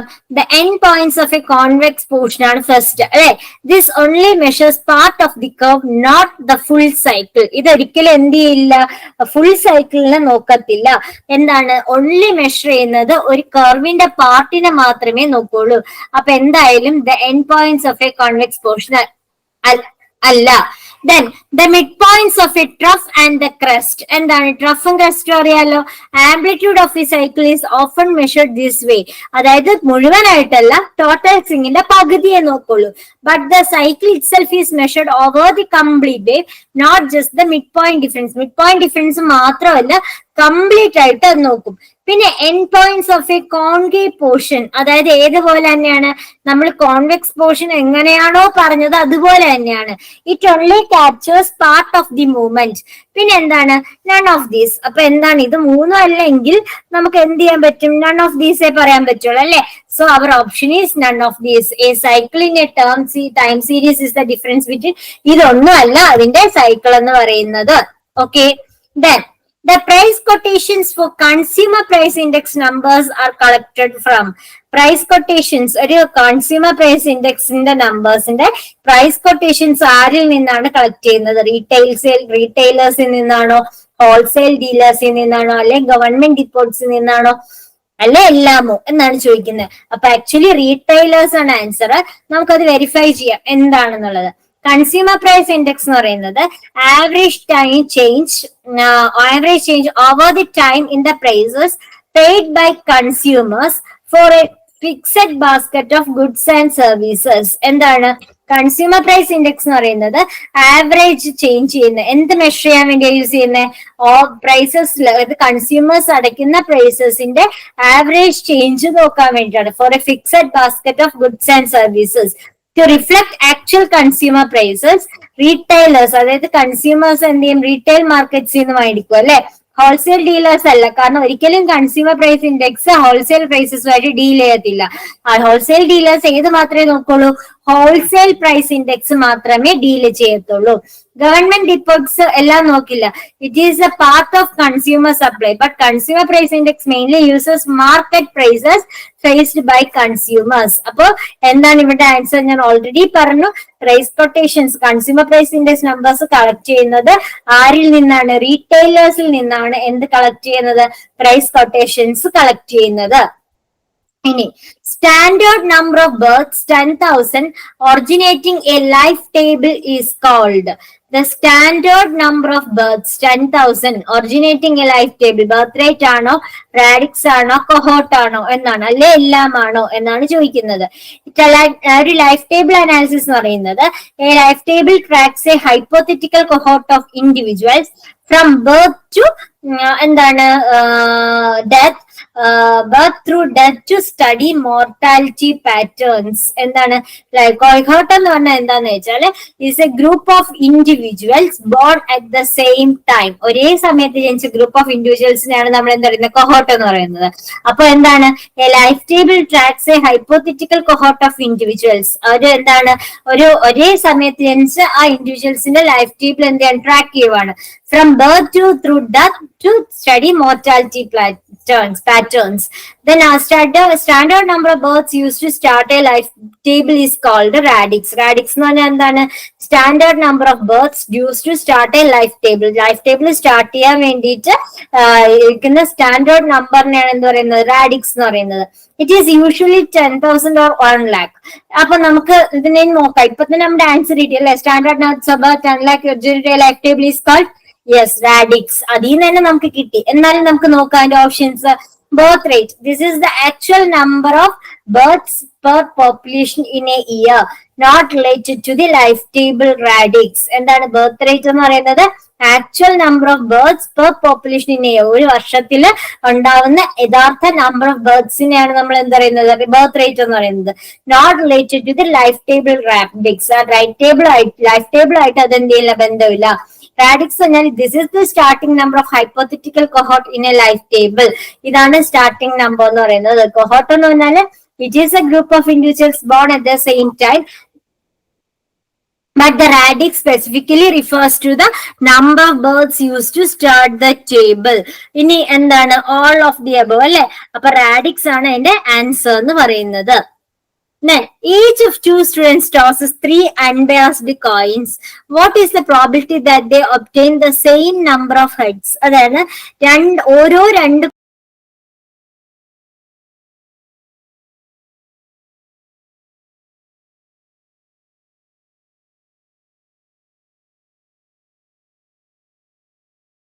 കുട്ടികളും എന്ത് ചെയ്യുന്നു? 3 കോയിൻസ് വീതം ടോസ് ചെയ്യുന്നു. What is the probability that they obtain the same number of heads? ഒരേ ഹെഡ് കിട്ടിയതിന്റെ പ്രോബിലിറ്റി എന്താണ് എന്നാണ് ചോദിക്കുന്നത് അല്ലെ? അപ്പൊ നമുക്ക് നോക്കാം. ഓരോ 3 കുട്ടികൾ ടോസ് ചെയ്യുന്നെന്ന് പറയുമ്പോൾ ഈച്ച് സ്റ്റുഡന്റ് ടോസസ് 3 കോയിൻസ് എന്ന് പറയുമ്പോൾ എന്താണ് ഹെഡ് കിട്ടേണ്ട പോസിബിലിറ്റി എന്ന് പറയുന്നത്? 0 ആവാം, 1 ആവാം, 2 ആവാം, 3 ആവാം ആണല്ലോ. 1 ഹെഡും കിട്ടാതിരിക്കാം. 1 ഹെഡ് കിട്ടുന്ന കേസ് ഉണ്ടാവാം, 2 ഹെഡ് കിട്ടുന്ന കേസ് ഉണ്ടാവാം, 3 ഹെഡ് കിട്ടുന്ന കേസ് ഉണ്ടാവാം. അപ്പോ 3 കോയിൻ ടോസ് ചെയ്യുന്നു എന്ന് പറയുമ്പോൾ നമ്പർ ഓഫ് കോയിൻസ് ഫോളോ ചെയ്യുന്ന എന്താണ്? ബൈനോമിയൽ ഡിസ്ട്രിബ്യൂഷൻ ആണ് അല്ലെ? ഫൈനൈറ്റ് ആണ്, അതുകൊണ്ട് ബൈനോമിയൽ ഡിസ്ട്രിബ്യൂഷൻ ആണ്. ബി ഓഫ് എൻ കോമ പിക്ക് 3,1/2. അതായത് എൻ എന്ന് പറയുന്നത് 3യും പി എന്ന് പറയുന്നത് 1/2 ആണ്. നമുക്കറിയാം ബൈനോമിയൽ ഡിസ്ട്രിബ്യൂഷന്റെ ഇതെന്താണ്? ബൈനോമിയൽ ഡിസ്ട്രിബ്യൂഷന്റെ probability of X equal to n C X P raise to X Q raise to N minus x. ഇതാണ് ഫോർമുല അല്ലെ? അപ്പൊ ഇവിടെ എന്ത് വരും? 3cx, എക്സിന്റെ പകരം ഇവിടെ കെ ആണ് ഞാൻ ഇട്ടേക്കുന്നേ ഉള്ളൂ. പിയുടെ സ്ഥാനത്ത് 1/2 the whole power x. Q എന്ന് പറയുന്നത് എന്താ? 1 - 1/2 അല്ലെ? അപ്പൊ 1/2 3 - x എന്ന് വരും. അതായത് 3cx 1/2 the whole raised to എക്സും 2 ബേസ് സെയിം അല്ലേ? So we can add the powers അല്ലെ? അപ്പൊ എന്ത് വരും? 3cx 1/2 the whole cube എന്ന് വരും. എക്സും മൈനസ് എക്സും ക്യാൻസൽ ആവും. അപ്പൊ അതെ അതല്ലേ ഇതാ കിടക്കുന്നത്? 1/2 ക്യൂബിന് 8 അല്ലേ? 1/8. അപ്പൊ അതാണ് ഇവിടെ കിടക്കുന്നത്. എന്താണ്? 3cx/8. ഇതാണ് നമ്മുടെ പ്രോബിലിറ്റി ഡിസ്ട്രിബ്യൂഷൻ എന്ന് പറയുന്നത്. ഇനി നമുക്ക് ഓരോന്നായിട്ട് നോക്കാം. അതായത് probability of getting number of heads 0, x equal to 0.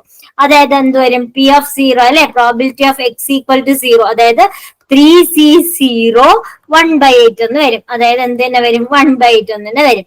അതെന്റെ probability of X equal to 1. Probability of X equal to 1 എന്താ? 3c1 ഇൻറ്റു എന്താണ്? 1/8 അല്ലെ? അപ്പൊ 3c1 3 തന്നെയാണ്. 3 ഇൻറ്റു 1/8 എന്ത് വരും? 3/8 എന്ന് വരും. അതാണ് ഇതാ കിടക്കുന്നത്. അടുത്ത probability of X equal to 2, getting 2 heads അല്ലെ? അപ്പൊ എന്ത് വരും? 3c2 into 1/8. 3c2 എന്ന് പറഞ്ഞാൽ എന്ത് തന്നെയാണ്? 3 തന്നെയാണ് അല്ലെ?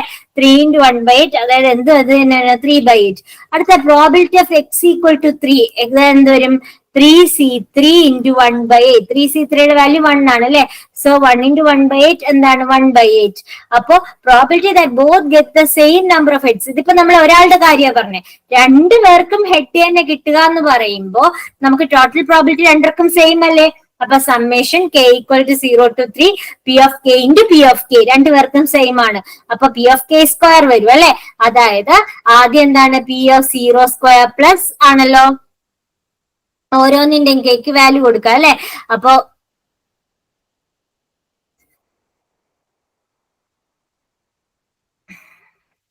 p of 0 സ്ക്വയർ പ്ലസ് അടുത്ത p of 1 square plus p of 2 square plus p of 3 square എന്ന് വരും അല്ലെ?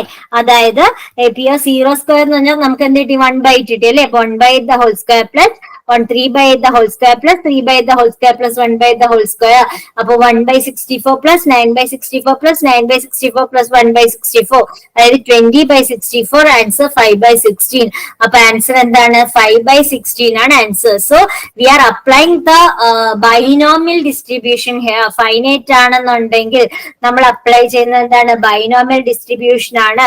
അപ്പൊ ബൈനോമിയൽ ഡിസ്ട്രിബ്യൂഷന്റെ ഇതെന്ന് പറയുന്നത് എന്താണ്? B of N comma P ആണ് ബൈനോമിയൽ ഡിസ്ട്രിബ്യൂഷൻ. എന്നും പി ആണ് പാരാമീറ്റേഴ്സ്. എന്താണ്? N C X P raise to X Q raise to N minus X ആണ്. അപ്പൊ ഇവിടെ എക്സിന്റെ വാല്യൂ എന്താണ് നമുക്കറിയില്ല. എന്നിന്റെ വാല്യൂ 3 ആണ്. കാരണം 3 അൺബാലൻസ്ഡ് ടോയിൻസ് ആണ് ക്ലോസ് ചെയ്യുന്നത്. അപ്പൊ ഹെഡ് ഹെഡ് പ്രോബിലിറ്റി എന്ന് പറയുമ്പോൾ എക്സിന്റെ സ്ഥാനത്ത് എന്തൊക്കെ വരാം?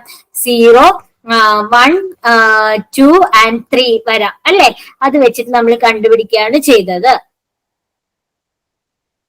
Then next question, if A and B are two independent events such that P of A equal to 1/3, P of B equal to 1/5 and P of A given B plus B of B given A is equal to 2/3, then probability of A complement union B complement. Actually ഇതൊരു deleted question ആണ്.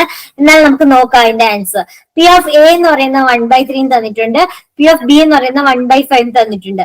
എയും ബിയും independent events ആണെന്ന് തന്നിട്ടുണ്ട്. ആണല്ലോ, എയും B independence event ആണെന്ന് തന്നിട്ടുണ്ട്. അതായത് ഇൻഡിപെൻഡന്റ് ഇവന്റ്സ് എന്ന് പറയുമ്പോൾ probability of A intersection B എന്ന് പറയുന്നത് എന്തിന് ഈക്വൽ ആണ്? Probability of A into probability of ബിക്ക് ഈക്വൽ ആണ്. പിന്നെ നമുക്ക് തന്നിട്ടുണ്ട് probability of A given B plus probability of B given A equal 2/3. അപ്പൊ നമുക്ക് probability of A given B, conditional probability definition അറിയാം. Probability of A intersection B divided by probability of B ആണ്. അതുപോലെ probability of B given A എന്ന് പറയുന്നത് probability of A intersection B divide by probability of A ആണ്. അപ്പോ നമുക്ക് probability of A intersection B എന്ന് വെച്ചാൽ ഞാൻ ഓൾറെഡി പറഞ്ഞു ഇൻഡിപെൻഡന്റ് ആയതുകൊണ്ട് probability of A into probability of B, അതായത് 1/3 ഇൻറ്റു 1/5 1/15 ആണ് ആൻസർ. ഇനി നമുക്ക് ഓരോ probability of A given B ചെയ്യാലോ. A intersection B by probability of B, അതായത് എന്തായാലും 1/15 ബൈ 1/5. അപ്പൊ എന്താ 1/15 ഇൻറ്റു 1/5, അതായത് 5/1 എന്ന് വരും. സോ ഇത് ക്യാൻസൽ ആകുമ്പോൾ എന്തുവരും? 3 എന്ന് വരും. 1/3. അതുപോലെ 1/15 ബൈ 1/3, അതായത് എന്തുവരും? 1/5 എന്ന് വരും. അപ്പൊ ഇത് രണ്ടും കൂടെ ആഡ് ചെയ്താൽ 8/15 ആണ് വരുന്നത് അല്ലെ? പക്ഷെ നമ്മുടെ കാൽക്കുലേഷനിൽ 2/3 എന്നല്ലേ തന്നിട്ടുള്ളത്? 2 ക്വസ്റ്റ്യനിൽ തന്നിട്ടുള്ളത്. 2/3 പറ്റുമോ? 8/15 സിംപ്ലിഫൈ ചെയ്യാൻ പറ്റുമോ? ഇല്ലല്ലേ. അപ്പൊ എന്തായാലും ഈ ക്വസ്റ്റ്യൻ എന്താണ്? തെറ്റാണ്. അപ്പൊ നമുക്കൊന്ന് നോക്കാം ഇത് വെച്ചിട്ട് നമുക്ക് എങ്ങനെ ചെയ്യാമെന്ന്. അപ്പൊ നമുക്ക് വേണ്ടത് probability of A complement union B complement ആണ് അല്ലെ? Probability of A union B the whole complement എന്ന് പറയുമ്പോൾ നമുക്കറിയാം ഫോർമുല അനുസരിച്ച് എന്താ? A complement union B complement എന്ന് പറയുന്നത് എന്തിന് ഈക്വലാ? Probability of A intersection B the whole കോംപ്ലിമെന്റിന് ഈക്വൽ ആണ്. ആണല്ലോ, ബൈ ഡി മോർഗൻസ് ലോ അല്ലെ? A complement union B complement എന്ന് പറയുമ്പോൾ A intersection B the whole complement ആണ്. അപ്പൊ പ്രോബബിലിറ്റി എ ഇന്റർസെക്ഷൻ ബി എന്ത് വരും?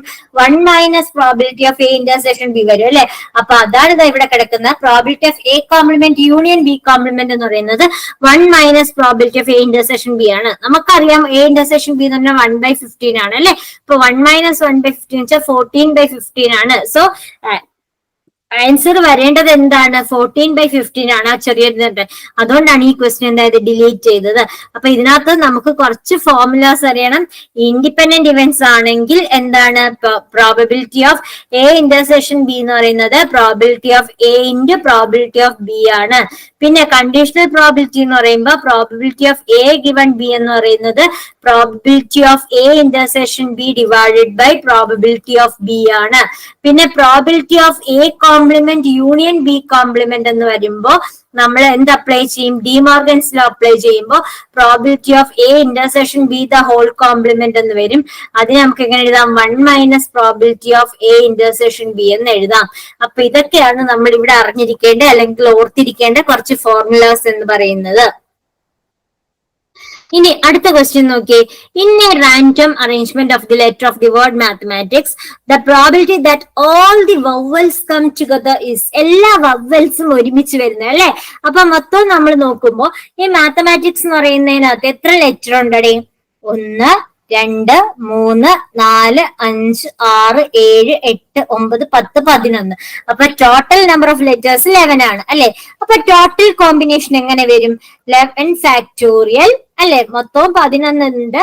അപ്പൊ 11 ഫാക്ടോറിയൽ ഡിവൈഡഡ് ബൈ അല്ലെ, total population 11 factor divide by M എത്ര പ്രാവശ്യം റിപ്പീറ്റ് ചെയ്ത് വരുന്നുണ്ട്? 2 പ്രാവശ്യം റിപ്പീറ്റ് ചെയ്ത് അല്ലെ. എയോ 2 പ്രാവശ്യം, ടിയോ 2 ടൈംസ്, പിന്നെ എച്ച് 1 ടൈം അല്ലെ. 1 ടൈം ആയിട്ടുള്ള നമ്മൾ നോക്കണ്ട. ഈ 1 ടൈം എമ്മും എയും ഓൾറെഡി പറഞ്ഞു, ടിയും ഓൾറെഡി പറഞ്ഞു, ഐയും 1 ടൈം, സിയും 1 ടൈം, എസും 1 ടൈം. അപ്പൊ ടോട്ടൽ കോമ്പിനേഷൻ എന്ന് പറയുന്നത് എന്ത് വരും? ഈ ഒരു രീതിയിലാണ് വരുന്നത്. 11 factorial by 2 factorial into 2 factorial into 2 factorial. നമുക്കറിയാം ഇതിനകത്ത് എത്ര വവ്വൽസ് ഉണ്ട്? എ ഒരു വവ്വലാണ്, ഇ ഒരു വവ്വലാണ്, എ ഒരു വവ്വലാണ്, ഐ ഒരു വവ്വലാണ്. അപ്പൊ 4 വവ്വൽസ് ഉണ്ടല്ലേ. ബാക്കി എന്താണ്? 1, 2, 3, 4, 5, 6, 7 എണ്ണം ഉണ്ട്. 7 ലെറ്റേഴ്സ് ആണ് ബാക്കി. ഈ ബാക്കിയുള്ള ഈ എ, ഇ, എ, ഐ, ഈ 4 എണ്ണത്തിനെ നമുക്ക് ഒറ്റയായിട്ട്, കാരണം വവ്വൽസ് എല്ലാം ഇത് ഒരുമിച്ച് വരണം എന്നാ പറയുന്നത് അല്ലെ. അപ്പൊ അതും കൂടെ ചേരുമ്പോ ഇതിന് എത്ര ഉണ്ടാവും? മൊത്തം 7ന്റെ കൂടെ ഒന്നോട് ചേരുമ്പോ 8 ലെറ്റേഴ്സ് ആവും അല്ലെ. കാരണം ഇതിനെത്രയും നമ്മൾ എന്താ ഒന്നായിട്ടാണ് കൺസിഡർ ചെയ്യുന്നത് വവ്വൽസ്, ഈ 4 എണ്ണം അല്ലെ. അപ്പൊ അതിന്റെ പ്രോബിലിറ്റി എങ്ങനെ എഴുതാം നമുക്ക്? 8 ഫാക്ട് പ്രോബിലിറ്റി അല്ല, കോമ്പിനേഷൻ എങ്ങനെ എഴുതാം? 8 ഫാക്ടോറിയൽ ഡിവൈഡഡ് ബൈ എന്താണ്? എം 2 പ്രാവശ്യം റിപ്പീറ്റ് ചെയ്ത് വരുന്നുണ്ട് അല്ലെ. എ വവ്വലാണ്, അത് നമ്മൾ കൂട്ടേണ്ട. ടി 2 പ്രാവശ്യം വരുന്നുണ്ട് അല്ലെ. അപ്പൊ ഇനി നമുക്ക് അതിന്റെ ഓപ്ഷൻ നോക്കാം. Think of the 4 vowels A, A, E, I as A single block. ഇതെല്ലാം ഒറ്റയായിട്ട് നമ്മൾ കൺസിഡർ ചെയ്യുവാണ്. ഇതെല്ലാം നമ്മൾ ഒറ്റയായിട്ട് കൺസിഡർ ചെയ്യുകയാണ്. അപ്പൊ total distinct arrangements of 11 letters എന്ന് പറയുന്നത് ഞാൻ പറഞ്ഞ പോലെ 11 ഫാക്ടോറിയൽ ബൈ എത്ര? 2 ഫാക്ടോറിയൽ, 2 ഫാക്ടോറിയൽ, 2 ഫാക്ടോറിയൽ. ഇനി വവ്വൽസിനെല്ലാം ഒരാളായിട്ട് കൺസിഡർ ചെയ്താൽ വവ്വലും പ്ലസ് ഈ 7 കോൺസണൻസും കൂടെ ചേർത്ത് 8 എണ്ണാവും അല്ലെ. അപ്പൊ അതിന്റെ അറേഞ്ച്മെന്റ് എന്ന് പറയുന്നത് 8 factorial by 2 factorial into 2 factorial. പിന്നെ ഈ 4 എണ്ണത്തിനെ നമുക്ക് 4 രീതിയിൽ അറേഞ്ച് ചെയ്തുകൂടെ? എ, ഇ, ഐ, ഈ 4 എണ്ണത്തിനെ. അപ്പൊ നമ്മൾ എന്താ ചെയ്യാ? അതിൻ്റെതും കൂടെ വേണം അല്ലെ. അതായത് എ, ഇ, ഐ എന്ന് വെച്ചാൽ 4 വേർഡ്സ്, അതിനകത്ത് 2 എണ്ണം, എ 2 എണ്ണം റിപ്പീറ്റ് ചെയ്ത് വരുന്നത് 4 factorial by 2 factorial. So favourable arrangements എന്ന് പറയുന്നത് 8 factorial by 2 factorial into 2 factorial into 4 factorial by 2 factorial ആണ്. അത് പ്രോബിലിറ്റി ഡിവൈഡഡ് ബൈ ഇത് ചെയ്യും അല്ലെ. അപ്പൊ നമുക്ക് ഇതും ഇതും ഇതും ഇതും ഇതും ഇതും കൂടെ ക്യാൻസൽ ചെയ്ത് കളയാം. എന്നിട്ട് 8 factorial into 4 factorial divide by 11 factorial എന്ന് മാത്രം വരും അല്ലെ. ഈ 11 ഫാക്ടോറിയൽ നമുക്ക് എങ്ങനെ എഴുതാടെ? 8 ഫാക്ടോറിയൽ ഇൻറ്റു 9 ഇൻറ്റു 10 ഇൻറ്റു 11 എന്ന് എഴുതാം അല്ലെ. 8 ഫാക്ടോറിയൽ ക്യാൻസൽ ആവും. പിന്നെ എന്താ? 4 ഫാക്ടോറിയൽ ബൈ 9 ഇൻറ്റു 10 ഇൻറ്റു 11 ആണ്. അപ്പൊ 4 ഫാക്ടോറിയൽ നമുക്ക് എങ്ങനെ എഴുതാം? 1 into 2 into 3 into 4 divided by 9 into 10 into 11 എന്ന് എഴുതാം ആണല്ലോ. അപ്പൊ 9 3 3s are 9, 2 5 2s are 10 അല്ലെ. അപ്പൊ എന്ത് വരും? 4 by 3 into 5 into 11, അതായത് 4 by 165. So our answer is 4 by 165. Option D ആണ് നമ്മുടെ ആൻസർ. അപ്പൊ നമ്മൾ എന്ത് ചെയ്യുന്നു? മൊത്തം എത്ര ലെറ്റേഴ്സ് ഉണ്ടെന്ന് നോക്കുന്നു. മൊത്തം 11 ലെറ്റേഴ്സ് ആണ്. ടോട്ടൽ അറേഞ്ച്മെന്റ് എന്ന് പറയുന്നത് 11 factorial by 2 factorial into 2 factorial into 2 factorial. അതായത് എം 2 പ്രാവശ്യം റിപ്പീറ്റ് ചെയ്യുന്നു, എ 2 പ്രാവശ്യം റിപ്പീറ്റ് ചെയ്യുന്നു, ടി 2 പ്രാവശ്യം റിപ്പീറ്റ് ചെയ്യുന്നു. അത് കഴിഞ്ഞതിന് ശേഷം നമ്മൾ എന്ത് ചെയ്യുന്നു? ഈ ഇതിനകത്ത് എല്ലാ വേർഡ്സിനെയും എന്ത് ചെയ്യുന്നു? വവ്വൽസ് ഒരുമിച്ച് വരണം അല്ലെ. അപ്പൊ 7 കൺസണൻസും 4 വവ്വൽസും ആണ് ഈ ഉള്ളത്, ഈ 11 ലെറ്ററിൽ.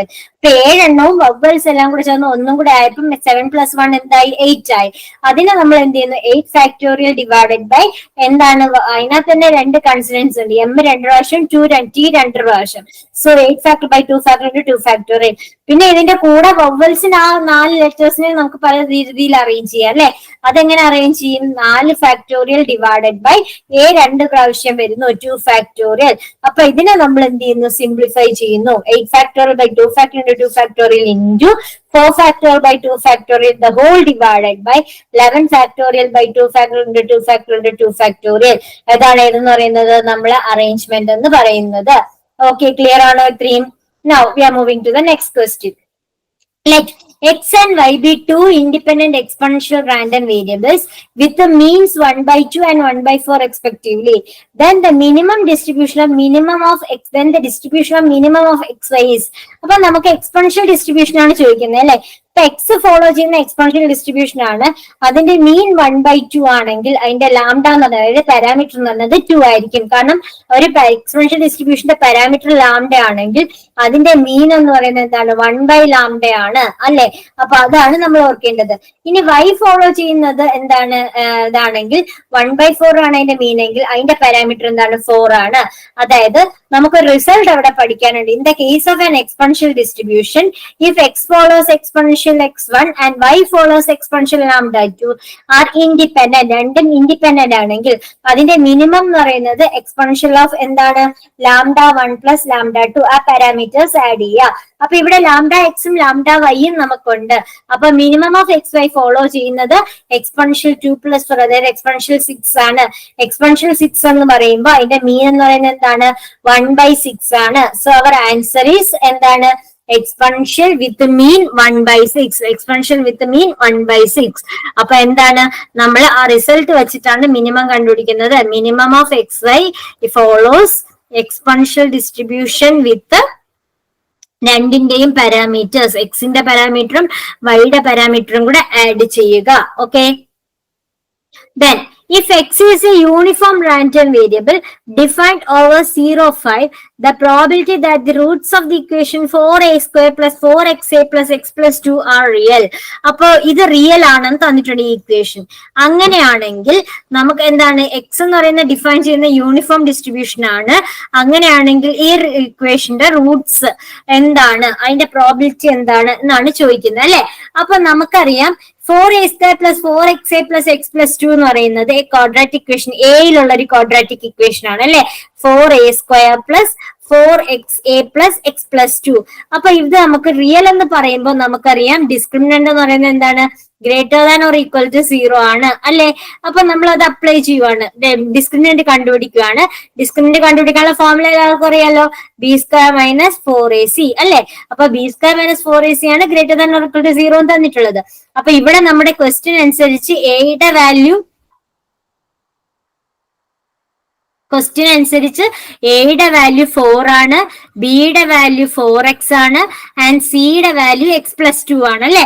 അത് അവിടെ നമ്മൾ സബ്സ്റ്റിറ്റ്യൂട്ട് ചെയ്യുന്നു. അപ്പൊ 4x the whole square minus 4 into 4 into x plus 2 അല്ലെ? 4 into 4ac അല്ലെ? 4 into 4 into x plus 2. അപ്പൊ 16x² minus 16 into x plus 2. നോക്കിയപ്പോ രണ്ടില് 16 ഉണ്ട് അല്ലെ? അത് നമ്മൾ കോമൺ ആയിട്ട് എടുക്കുമ്പോ ഇവിടെ എന്ത് വരുന്നു? x² minus of x plus 2 എന്ന് വരുന്നു. 16 into x² മൈനസ് അല്ലെ? അപ്പൊ നമ്മൾ എന്ത് ചെയ്യുന്നു? x² മൈനസ് x മൈനസ് 2 അത് ബ്രാക്കറ്റ് ഓപ്പൺ ചെയ്യുന്നു. ഇതിനെ നമ്മൾ ഫാക്ടറൈസ് ചെയ്യുമ്പോൾ നമുക്ക് കിട്ടും x minus 2 into x plus 1 എന്ന് കിട്ടും. എക്സ് ഫോളോ ചെയ്യുന്ന യൂണിഫോം ഡിസ്ട്രിബ്യൂഷൻ ആണ് വിത്ത് 0, 5 എന്ന് പറയുമ്പോൾ എക്സ് പ്ലസ് 1 എന്തായാലും ഗ്രേറ്റർ ദാൻ 0 ആയിരിക്കും അല്ലെ? So delta greater than or equal to 0. ഇതെന്താണ്? നമുക്ക് ഓൾറെഡി പറഞ്ഞ റൂട്ട്സ് റിയൽ ആണെന്ന് പറയുന്നുണ്ട്. അതായത് delta greater than or equal to 0 ആണെന്ന് നമ്മളോട് പറയുന്നുണ്ട്. അപ്പൊ എന്തായാലും ആരും 0-നേക്കാളും വലുതായിരിക്കും. എക്സ് മൈനസ് 2 0-നേക്കാളും വലുതായിരിക്കും. അപ്പൊ x greater than or equal to 2 ആയിരിക്കും. അപ്പൊ എക്സിന്റെ വാല്യൂ 2-നേക്കാളും വലുതായിരിക്കണം എന്ന് വന്നു അല്ലെ? അപ്പൊ എക്സിന്റെ വാല്യൂ 2-നേക്കാളും വലുതാവണം എന്ന് പറയുമ്പോൾ 2,5 ആയിരിക്കും അല്ലെ? 0, 5 ആണ്. അതിനകത്ത് നമ്മൾ 2-നേക്കാളും വലുതായിരിക്കണം 2, 5 എന്ന് പറഞ്ഞു. അതിന്റെ ലെങ്ത് എത്രയാ? 5 minus 2 that is equal to 3 ആണ് അല്ലെ ലെങ്ത്. അപ്പൊ മൊത്തവും ഇന്റർവെല്ലില് 5 എണ്ണം ഉള്ളതില് നമുക്ക് എക്സിന്റെ വാല്യൂ എന്താണ്? ഇത് വരുന്നത് ഏതാണ്? 3 ലെങ്ത് ഉള്ളതാണ് അല്ലെ? അപ്പൊ നമുക്ക് എന്ത് പറയാം? Probability is 3/5. പ്രോബിലിറ്റി എന്ന് പറഞ്ഞാൽ എന്താണ്? 3/5 ആണ് അതിന്റെ കൺസേൺ പ്രോബിലിറ്റി എന്ന് പറയുന്നത്. അപ്പൊ ഇതാണ് നമ്മൾ പഠിച്ചു വെക്കേണ്ട കാര്യം. അതായത് എന്താണ്? X is A uniform random value 0, 5 ആണ്. അപ്പൊ അതിന്റെ അകത്ത് വരുന്നല്ലേ ഇപ്പൊ 0, 5. അപ്പൊ റിയൽ ആണെന്ന് പറയുന്നുണ്ട്. സോ റിയൽ എന്ന് പറയുമ്പോൾ എന്താണ്? Discriminant greater than or equal to 0 ആണ്. അപ്പൊ b² മൈനസ് 4ac നമ്മൾ കണ്ടുപിടിക്കുന്നു. അത് greater than or equal to 0 ആണെന്ന് പറയുന്നു. ആ കണ്ടീഷൻ വെച്ചിട്ട് നമ്മൾ എന്ത് ചെയ്യുന്നു? അതിനെ സിംപ്ലിഫൈ ചെയ്ത് കൊണ്ടുവരുന്നു. So our answer is 3/5. 3/5 is our answer. ഇനി what is the expected number of failures preceding the first success in an infinite series of, അതാണ് അവിടെ ശ്രദ്ധിക്കേണ്ടത്, infinite series of independent trials with constant probability p of success in each trial. ഈ q by p by q 1/p എന്നൊക്കെ കാണുമ്പോൾ നമ്മൾ പെട്ടെന്ന് വിചാരിക്കും ഇതൊരു ബൈനോമിയൽ ഡിസ്ട്രിബ്യൂഷൻ ആണെന്ന് വിചാരിക്കും. അപ്പൊ ഇതൊരു ബൈനോമിയൽ ഡിസ്ട്രിബ്യൂഷൻ അല്ല, ഇതെന്ന് പറയുന്നത് ജിയോമെട്രിക് ഡിസ്ട്രിബ്യൂഷൻ ആണ്. കാരണം എന്താ, ഇൻഫൈനൈറ്റ് സീരീസ് എന്ന് പറയുന്നുണ്ട്. ഇൻഫൈനൈറ്റ് സീരീസ് എന്ന് പറയുമ്പോൾ ഇത് ഡീൽ ചെയ്യുന്നത് ആരുമായിട്ടാണ്, ജിയോമെട്രിക് ഡിസ്ട്രിബ്യൂഷനുമായിട്ടാണ് ഇത് ഡീൽ ചെയ്യുന്നത്. അപ്പൊ ഇവിടെ നമുക്ക് നോക്കാം, this is exactly the geometric problem. Each trial have probability of success p ആണ്, failure q equal to 1 minus p ആണ്. നമ്മളോട് ഡിഫൈൻ ചെയ്യുന്നത് x എന്ന് പറയുന്നത് എന്താണ്, ആദ്യത്തെ സക്സസിന് മുൻപേ കിട്ടുന്ന നമ്പർ ഓഫ് ഫെയിലിയേഴ്സ് ആണ് അല്ലെ. അപ്പൊ നമുക്ക് അതിന്റെ പി എം എഫ്, അതായത് geometric distribution P M F എന്ന് പറയുന്നത് ഇതാണ്, probability of X equal to K is equal to Q raise to K into P ആണ്. അപ്പൊ കെയുടെ വാല്യൂ 0 ആവാം, 1 ആവാം, 2 ആവാം അല്ലെ. അപ്പൊ എക്സ്പെക്ടേഷൻ എന്ന് പറയുന്നത് geometric progression especially Q by P ആണ്, അതായത് 1 മൈനസ് പി ബൈ പി ആണ്.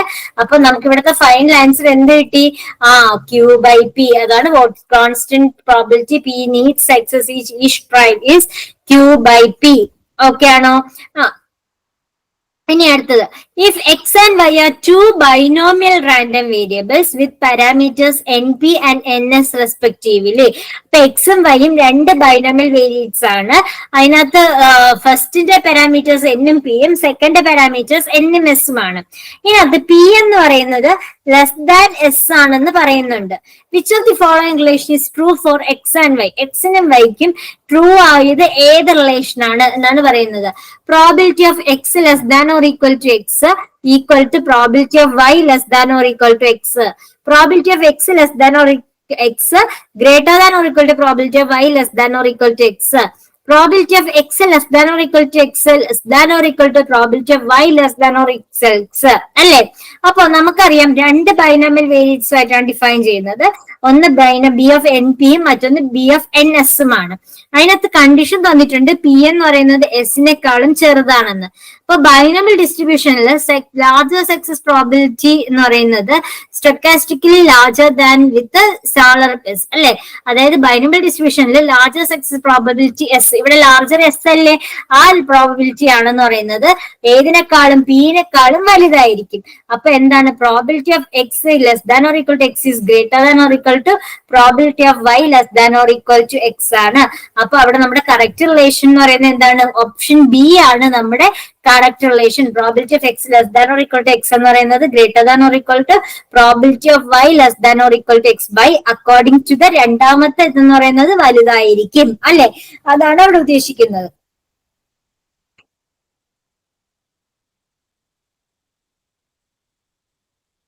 വിച്ച് ഓഫ് ദി ഫോളോയിങ്, അടുത്ത ക്വസ്റ്റ്യൻ എന്ന് പറയുന്നത് which of the following statement is true for a Poisson random variable X with parameter A. ഇപ്പൊ Poisson random variable ഇതിനകത്ത് ഏത് ഓപ്ഷനാണ് കറക്റ്റ് അല്ലെ. പോയിസൺ റാൻഡം വേരിയബിളില് പാരാമീറ്റർ എ ആണ് അല്ലെ. പാരാമീറ്റർ എന്താണ് പോയിസൺ മീൻ എന്ന് പറയുന്നത് ആ പാരാമീറ്റർ തന്നെ ആയിരിക്കും, വേരിയൻസ് എന്ന് പറയുന്നത് ആ പാരാമീറ്റർ ആയിരിക്കും. അതായത് എക്സ്പെക്ടേഷൻ ഓഫ് എക്സ് എന്ന് പറയുന്നത് എക്സ്പെക്ടേഷൻ ഓഫ് എക്സ് എന്ന് പറയുന്നത് എ ആണ്. എക്സ്പെക്ടേഷൻ ഓഫ് എക്സ് സ്ക്വയർ എന്ന് പറയുന്നതും എന്താണ്, വേരിയൻസ് ഓഫ് എന്ന് പറയുന്നതും എ ആണ്. എക്സ്പെക്ടേഷൻ ഓഫ് എക്സ് എ ആണ്, വേരിയൻസ് ഓഫ് എക്സ് എന്ന് പറയുന്നത് എ ആണ് ആണല്ലോ. അപ്പോ നമുക്കറിയാം എക്സ്പെക്ടേഷൻ ഓഫ് എക്സ് സ്ക്വയർ എന്ന് പറയുന്നത് എന്താണെന്നുള്ളത്. അപ്പൊ വേരിയൻസ് ഓഫ് എക്സ് കണ്ടുപിടിക്കുന്ന ഫോർമുല അറിയാം, expectation of X square minus expectation of X the whole square ആണ് അല്ലെ. ഇതാണ് വേരിയൻസ് ഓഫ് എക്സ് കണ്ടുപിടിക്കുന്ന ഫോർമുല. അതിൽ നമുക്ക് എക്സ്പെക്ടേഷൻ ഓഫ് എക്സ് സ്ക്വയർ കണ്ടുപിടിച്ചൂടെ, അതായത് ഇതിനെയും കൂടി ഇപ്പുറത്തോട്ട് കൊണ്ടുവരാം അല്ലെ. അപ്പൊ വേരിയൻസ് ഓഫ് എക്സ് പ്ലസ്, അപ്പം നമുക്കറിയാം വേരിയൻസ്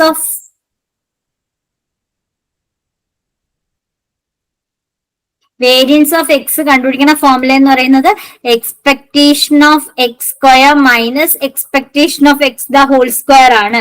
അപ്പൊ അതിൽ നമുക്ക് ഇവിടെ എന്തെടുക്കാം, എക്സ്പെക്ടേഷൻ ഓഫ് എക്സ് സ്ക്വയർ എന്ന് പറയുന്നത് ഇത് ഇപ്പുറത്തോട്ട് കൊണ്ടുവരുമ്പോൾ എന്തുവരും, variance of X plus expectation of X square ആണെന്ന് അറിയാം. വേരിയൻസ് ഓഫ് എക്സ് എന്ന് പറയുന്നത് എ ആണ്, എക്സ്പെക്ടേഷൻ ഓഫ് എക്സ് പറയുന്നത് എ സ്ക്വയർ ആണ്. ഇനി നമുക്ക് ആ കണ്ടീഷൻസ് നോക്കാം. ഫസ്റ്റ് വൺ എന്താണ്, ആദ്യത്തെ കണ്ടീഷൻ, ഇതിനകത്ത് ഏതാണ് കറക്റ്റ് എന്നുള്ളതാണ് ചോദിച്ചിരിക്കുന്നത്. അപ്പം നമ്മൾ എന്താണ് ആദ്യം എടുത്തത്? നമ്മൾ ഫസ്റ്റ് എടുത്തത് എന്താണ് പോയിസൺ റാൻഡം വേരിയബിളിലെ മീനും വേരിയൻസും ആണ് കണ്ടുപിടിക്കണത് എടുത്തത്. എന്നിട്ട് അത് കഴിഞ്ഞതിന് ശേഷം നമ്മൾ ഓരോന്നായിട്ട് കണ്ടുപിടിച്ചു. ഇനി ഇത് നോക്കാം. എക്സ്പെക്ടേഷൻ ഓഫ് എക്സ് എ ആണല്ലോ. A into expectation of X square plus 1. അപ്പൊ അതൊന്ന് നോക്കിയാൽ നമുക്ക് ഓൾറെഡി അറിയാന്നുള്ള കേസാണ്. Expectation of X square plus 1 ആണ് അല്ലെ. അപ്പൊ ഇവിടെ എന്താണ്? A into expectation of X സ്ക്വയറിന്റെ വാല്യൂ നമ്മൾ ഓൾറെഡി കണ്ടുപിടിച്ചു, എ പ്ലസ് എ സ്ക്വയർ അല്ലെ. അപ്പോ എന്ത് വരും? A plus A square plus 1 അല്ലെ. അപ്പോ എന്താണ്? എ ഈക്വൽ ടു ഇതാണോ? അല്ല. അപ്പൊ എന്തായാലും ഇതല്ല, ഫസ്റ്റ് ഓപ്ഷൻ അല്ല എന്നുള്ള കാര്യം ഓക്കെ ആയി. ഇനി second option A into expectation of X plus 1 അല്ലെ. A into expectation of X plus 1 is equal to expectation of X square. A into expectation of X plus 1 നമുക്ക് എങ്ങനെ എഴുതാം? എക്സ്പെക്ടേഷൻ ഓഫ് എക്സ് പ്ലസ് 1 എന്ന് എഴുതാം അല്ലെ, equal to expectation of X square ആണല്ലോ. A into expectation of x എന്ന് പറഞ്ഞാൽ a തന്നെയാണെന്ന് നമുക്കറിയാം, plus 1 equal to expectation of a square നമുക്കറിയാം എന്താണ്? എ പ്ലസ് എ സ്ക്വയർ ആണ്. ഇത് ബ്രാക്കറ്റ് ഓപ്പൺ ചെയ്യുമ്പോൾ എന്തരും? A square plus a equal to a plus A square. അപ്പൊ കറക്റ്റ് ഏതാണ്? ബി ആണ് അല്ലെ. അപ്പൊ ബി ആണ് നമ്മുടെ ആൻസർ എന്ന് പറയുന്നത്. നമുക്ക് സിയും കൂടെ ഒന്ന് ചെക്ക് ചെയ്ത് നോക്കിയാലോ. A into expectation of X square അല്ലെ. എക്സ്പെക്ടേഷൻ ഓഫ് എക്സ് സ്ക്വയർ എന്ന് പറഞ്ഞാൽ നമുക്കറിയാം എ പ്ലസ് എ സ്ക്വയർ ആണ്, equal to expectation of X A ആണ്. ആണോ? അപ്പൊ അതും അല്ല. അപ്പൊ ഓപ്ഷൻ ഏതാണ്? ബി ആണ് കറക്റ്റ് എന്ന് പറയുന്നത്. അപ്പൊ 29th ക്വസ്റ്റ്യൻ എന്ന് പറയുമ്പോൾ for n greater than 4 and n less than 30 the T distribution is. അപ്പൊ ഇവിടെ ചോദിച്ചേക്കുന്നത് ടി ഡിസ്ട്രിബ്യൂഷൻ എന്ത് ടൈപ്പ് ഓഫ് കർവ് ആണെന്നാണ് ചോദിച്ചേക്കുന്നത്. ലെപ്റ്റോകാർട്ടിക് ആണോ, മെസോകാർട്ടിക് ആണോ, പ്ലാറ്റിക്കാർട്ടിക് ആണോ, അതോ യൂണി മോഡൽ ആണോ എന്നാണ് ചോദിച്ചേക്കുന്നത്. അപ്പം n ഗ്രേറ്റർ ദാൻ 4ഉം n ലെസ് ദാൻ 4ഉം വരുമ്പോഴത്തേക്കും ടി ഡിസ്ട്രിബ്യൂഷൻ എന്ന് പറയുന്നത് ഇറ്റ് ഈസ് ഓൾവേസ് ലെപ്റ്റോകാർട്ടിക് ആണ്. അപ്പൊ ഈ ലെപ്റ്റോകാർട്ടിക് എങ്ങനെയാ വരുന്നതെന്ന് വെച്ചാല് ടി ഡിസ്ട്രിബ്യൂഷന്റെ ഷേപ്പ് അത് ഡിറ്റർമിൻ ചെയ്യുന്നത് എന്തിനാന്ന് വെച്ചാൽ അതിന്റെ പാരാമീറ്റർ, അത് പാരാമീറ്റർ മീൻസ് ഡിഗ്രീസ് ഓഫ് ഫ്രീഡത്തിനെ ബേസ് ചെയ്താണ് നമ്മളുടെ ആ ടി ഡിസ്ട്രിബ്യൂഷന്റെ ഷേപ്പ് വരുന്നത്.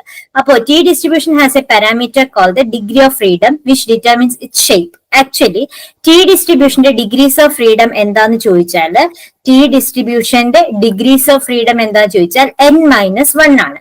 അപ്പോ ഏതൊരു ഫൈനൈറ്റ് ഡിസ്ട്രിബ്യൂഷൻ ആയിരുന്നാലും ടി ഡിസ്ട്രിബ്യൂഷൻ എന്ന് പറയുന്നത് എന്താണ്? ലെപ്റ്റോകാർട്ടിക് ആണ്. കാരണം അതിന്റെ എന്ന് പറയുന്നത് ഹയർ പീക്ക് ആണ്, അതായത് പീക്ക് എന്തായിരിക്കും? വലുതായിരിക്കും. അതാണ് ഇവിടെ പറയുന്നത്. ഫോർ എക്സാമ്പിൾ ഇപ്പൊ നോക്കിയേ, നമുക്ക് 3 തരത്തിലുള്ള കർവ്സ് എങ്ങനെയാന്നൊക്കെ നോക്കാം. ഇതാണ് ലെപ്റ്റോകാർട്ടിക്, ഇത് മെസോകാർട്ടിക്, ഇത് പ്ലാറ്റിക്കാർട്ടിക്. ലെപ്റ്റോകാർട്ടിക് എന്ന് പറയുമ്പോഴത്തേക്കും ഹയർ പീക്കും ഹെവിയർ ടെയിൽസുമാണ്. മെസോകാർട്ടിക് എന്ന് പറയുന്നത് അത് നോർമൽ ഡിസ്ട്രിബ്യൂഷന്റെ ആണ്. സാധാരണ നോർമൽ ഡിസ്ട്രിബ്യൂഷന്റെ കർവ് ആണ് ഏതെന്ന് പറയുന്നത്? മെസോകാർട്ടിക് എന്ന് പറയുന്നത്. അപ്പോ നമുക്ക് ഇവിടെ പറയുന്നത് ടി ഡിസ്ട്രിബ്യൂഷൻ എന്ന് പറയുന്നത് എപ്പോഴും എന്തായിരിക്കും എന്ന് ചോദിച്ചാൽ it is higher peak and heavier tales ആയിരിക്കും. അതായിരിക്കും നോക്കുന്നത്. ആരെക്കാളും? നോർമലിനെക്കാളും, നോർമൽ ഡിസ്ട്രിബ്യൂഷനെക്കാളും പീക്ക് കൂടുതലും ടെയിൽസ് വലുതുമായിട്ടുള്ളതായിരിക്കും ആരെന്ന് പറയുന്നത്? ലെപ്റ്റോകാർട്ടിക് എന്ന് പറയുന്നത്. മെസോകാർട്ടിക് എന്ന് പറയുന്നത് എന്താണ്? നോർമൽ ഡിസ്ട്രിബ്യൂഷന്റെ ആയിരിക്കും. നോർമൽ ഡിസ്ട്രിബ്യൂഷൻ ആയിരിക്കും, അതായത് അത് ഏതിനായിരിക്കും? കർട്ടോസിസ് റിലേറ്റഡ് ആയിരിക്കും നമ്മൾ പറയുന്നത്. പ്ലാറ്റിക്കാർട്ടിക് എന്ന് പറയുമ്പോൾ നോർമലിനെക്കാളും ഫ്ലാറ്റർ ആയിരിക്കും. അത് ഞാൻ നേരത്തെ ഫിഗർ നിങ്ങൾക്ക് കാണിച്ചു തന്നു. അതായത് കണ്ടോ, നോർമൽ ആണ് ഇത് മെസോകാർട്ടിക് എന്ന് പറയുന്നത്. അതിനേക്കാളും കുറച്ചുകൂടെ ഫ്ലാറ്റർ ആയിട്ടുള്ള ആരെന്ന് പറയുന്നത്? പ്ലാറ്റിക്കാർട്ടിക് എന്ന് പറയുന്നത്. അപ്പോ നമുക്ക് ഇവിടെ പറയുന്നതിൽ യൂണി മോഡൽ എന്ന് വെച്ചാൽ സിംഗിൾ പീക്ക് ഉള്ളതിനാണ് എന്താ പറയുന്നത്? യൂണി മോഡൽ എന്ന് പറയുന്നത്. അപ്പൊ ഇവിടെ നമുക്ക് പഠിക്കേണ്ട എന്താണ്? ടി ഡിസ്ട്രിബ്യൂഷന്റെ കർവ് എന്ന് പറയുന്നത് അതെന്തായിരിക്കും? ലെപ്റ്റോകാർട്ടിക് ആയിരിക്കും. ഇനി നമുക്ക് നോക്കാം. Four small degrees of freedom it has heavy fields. അതായത് നമ്മൾ പറഞ്ഞു n-1 ഡിഗ്രീസ് ഓഫ് ഫ്രീഡം ആണെന്ന് പറഞ്ഞു അല്ലെ. As n tends to infinity അത് എന്തിലോട്ട് പോകും? നോർമൽ ഡിസ്ട്രിബ്യൂഷനിലോട്ട് പോകും. നോർമൽ ഡിസ്ട്രിബ്യൂഷൻ എന്താണ്? മെസോകാർട്ടിക് ആണ്. It is always uni model regardless of n നോക്കാതെ തന്നെ യൂണി മോഡൽ ആണ്. For n greater than for n less than 30, the distribution is still leptocartic. Leptocartic ആണ്. അപ്പോ എന്താണ് നമ്മുടെ ഇവിടത്തെ ആൻസർ? leptocartic ആണ്. അപ്പൊ എന്താണ്? For n greater than for n less than 30, the T distribution is always leptocartic. Okay ആണല്ലോ. Then we are moving to the next question. For a normal curve, normal curve QD, MD and SD are in the ratio. അതായത് quartile ഡീവിയേഷനും mean ഡീവിയേഷനും standard ഡീവിയേഷനും ഏതാണ് ratio എന്നാണ്. ഏതാണ്? 5:7:6 ആണോ, 2:4:9 ആണോ, 2:3:4 ആണോ, അതോ 10:12:15 ആണോ? നമുക്ക് നോക്കാം അല്ലെ. അതായത് ഒരു നോർമൽ കർവില് അതിന്റെ റേഷ്യോ എന്ന് പറയുന്നത് ബൈ ഹാർട്ട് റേറ്റ് നിങ്ങൾക്ക് പഠിച്ചു വെക്കാം. എത്രയാണ്? 10:12:15 ആണ്. അതെങ്ങനെ വന്നു എന്നുള്ളത് നമുക്ക് നോക്കാം. അത് വന്നത് നമ്മുടെ ഒരു റിലേഷൻഷിപ്പ് ആണ്. ആരൊക്കെ തമ്മില്? ക്വാർട്ടൈൽ ഡീവിയേഷനും മീൻ ഡീവിയേഷനും സ്റ്റാൻഡേർഡ് ഡീവിയേഷനും തമ്മിലുള്ള ഒരു റിലേഷൻഷിപ്പ് ഉണ്ട്. അതായത് quartile deviation is approximately 2/3 standard deviation. Quartile deviation എന്ന് പറയുന്നത് സ്റ്റാൻഡേർഡ് ഡീവിയേഷനെക്കാളും 2/3 ടൈംസ് ആണ്. മീൻ ഡീവിയേഷൻ എന്ന് പറയുന്നത് 4/5 ടൈംസ് സ്റ്റാൻഡേർഡ് ഡീവിയേഷൻ ആണ്. അപ്പൊ quartile deviation is approximately equal to 2/3 of standard deviation and mean deviation is approximately equal to 4/5 of standard deviation. Standard deviation എന്ന് പറഞ്ഞാൽ 1 into standard deviation. അപ്പൊ ഇവ മൂന്നുമായിട്ടുള്ള relation അല്ലേ നമ്മളോട് ചോദിച്ചേക്കുന്നത്. So they are asking us about quartile deviation, mean deviation, standard ഡീവിയേഷന്റെ ratio എന്താന്നാ ചോദിച്ചേക്കുന്നത് അല്ലെ.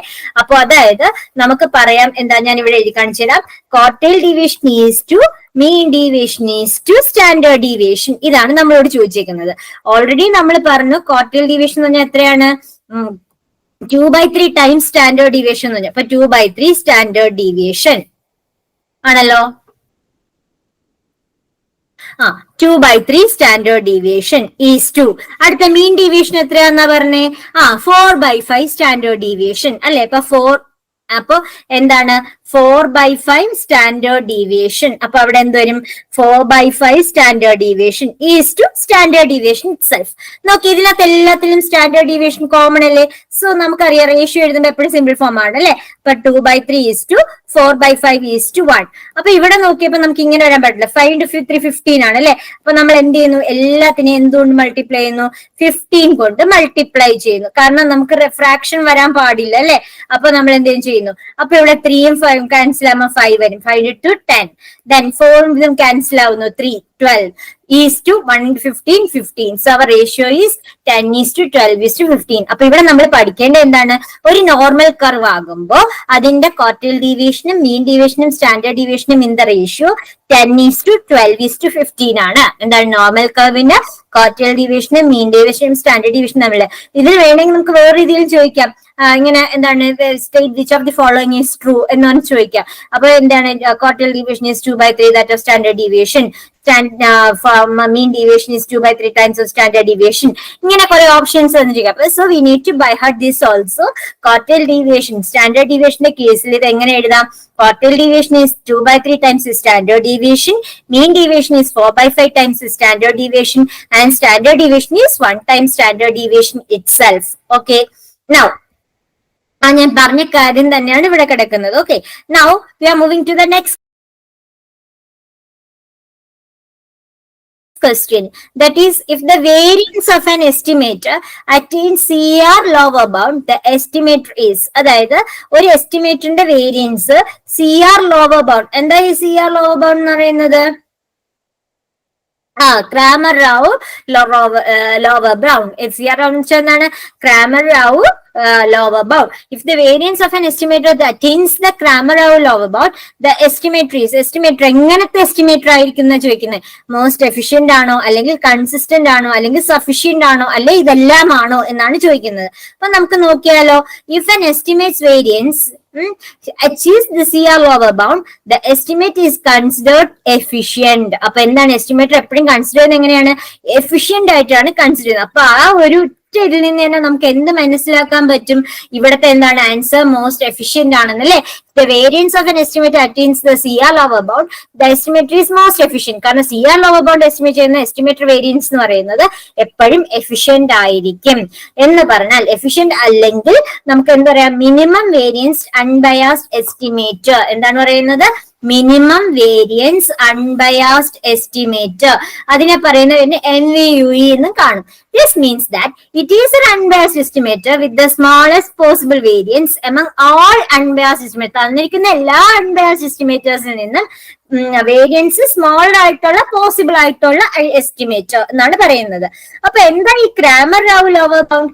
ക്രാമർ രാവ് ലോവർ ബൗണ്ട് എന്ന് വെച്ചാല് ഈ ഇൻഇക്വാളിറ്റി എന്ത് പ്രൊവൈഡ് ചെയ്യുന്ന വെച്ചാല് theoretical minimum variance that any unbiased estimator can achieve. ഏതൊരു അൺബയാസ്ഡ് എസ്റ്റിമേറ്ററും അച്ചീവ് ചെയ്യുന്ന മിനിമം വേരിയൻസ് ആണ് എന്ത് ചെയ്യുന്നത് ഈ ക്രാമർ രാവ് ലോവർ ബൗണ്ട് എന്ന് പറയുന്നത്. അപ്പൊ എഫിഷ്യന്റ് എസ്റ്റിമേറ്റർ എന്താന്ന് വെച്ചാല് an estimator is efficient if its variance is equal to CRLB. Variance ആരുമായിട്ട് ഈക്വൽ ആയിരിക്കണം? ഈ ക്രാമർ രാവ് ലോവർ ബൗണ്ട് ആയിട്ട് ഈക്വൽ ആയിരിക്കണം. This signifies that the estimator is as precise as theoretically possible for an unbiased estimator. അപ്പൊ എന്താണ് എപ്പോഴും നമ്മൾ ആലോചിക്കേണ്ട ഇതാണ്, if an estimator's variance achieves the Cramer Rao lower bound the estimator is considered efficient. Estimator consider ചെയ്യുന്നത് എങ്ങനെയാണ്? Efficient ആയിട്ടാണ് consider ചെയ്യുന്നത്. അതായത് മോസ്റ്റ് എഫിഷ്യന്റ് ആയിട്ടുള്ളതാണ് ഏതെന്ന് പറയുന്നത് ഈ മിനിമം വേരിയൻസ് എന്ന് പറയുന്നത്. ഓക്കെ,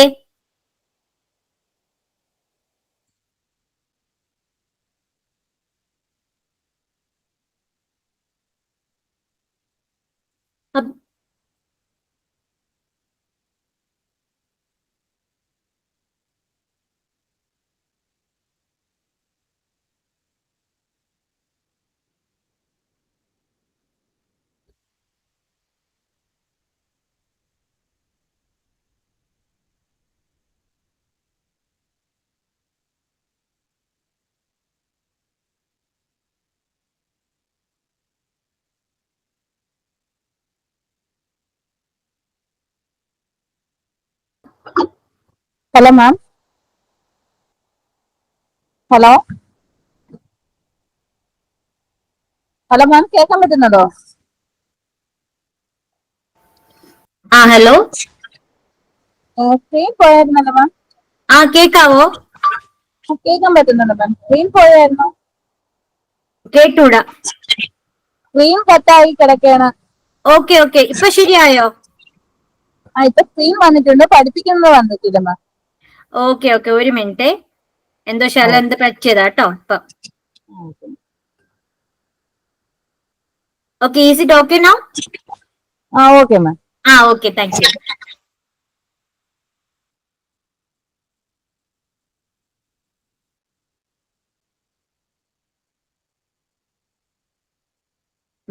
സോ അപ്പോൾ നമ്മൾ എന്താ പറഞ്ഞുകൊണ്ടിരുന്നേ? മിനിമം വേരിയൻസ് അൺബയാസ്ഡ് എസ്റ്റിമേറ്റർ എന്ന് പറയുന്നത് എന്താണ്? മോസ്റ്റ് എഫിഷ്യന്റ് ആയിട്ടുള്ളതാണ് എന്നാണ് പറയുന്നത്. അപ്പൊ variance of an estimator attains the CR lower bound the estimator is most efficient. Estimator എന്ന് പറഞ്ഞാൽ എന്താണ്? മോസ്റ്റ് എഫിഷ്യന്റ് ആണ്. ഇനി അടുത്തത്, for a random sample x1 x2 etc xn from u theta to theta the unbiased estimator of theta is.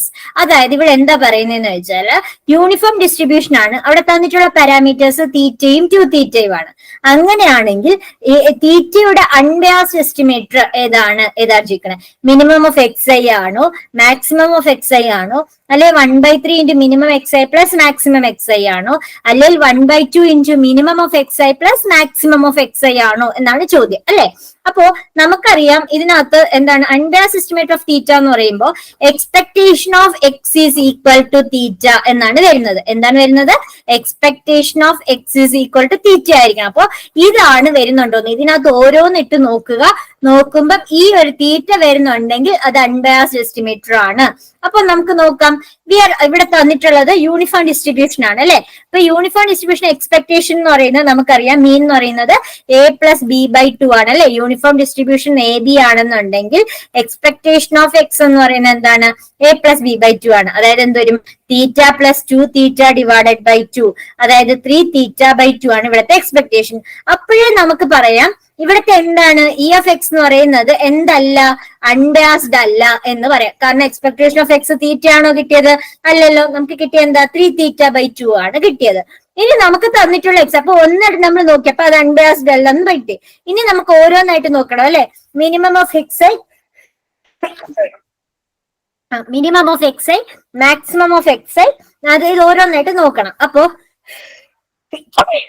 ഈ minimum of X ഐയെ ഞാൻ y എന്ന് കോൾ ചെയ്യുക, maximum of X I Z എന്ന് call ചെയ്യുക. അപ്പൊ ഇതെന്ന് പറയുമ്പോൾ എന്തുവരും 1/3 ഓഫ് y പ്ലസ് ഇസഡും ഇവിടെ എന്തുവരും 1/2 ഓഫ് y പ്ലസ് ഇസഡ് എന്നും വരും. ആണല്ലോ, ഈ ഒരു രീതിയിലാണ് നമുക്ക് നോക്കേണ്ടത്.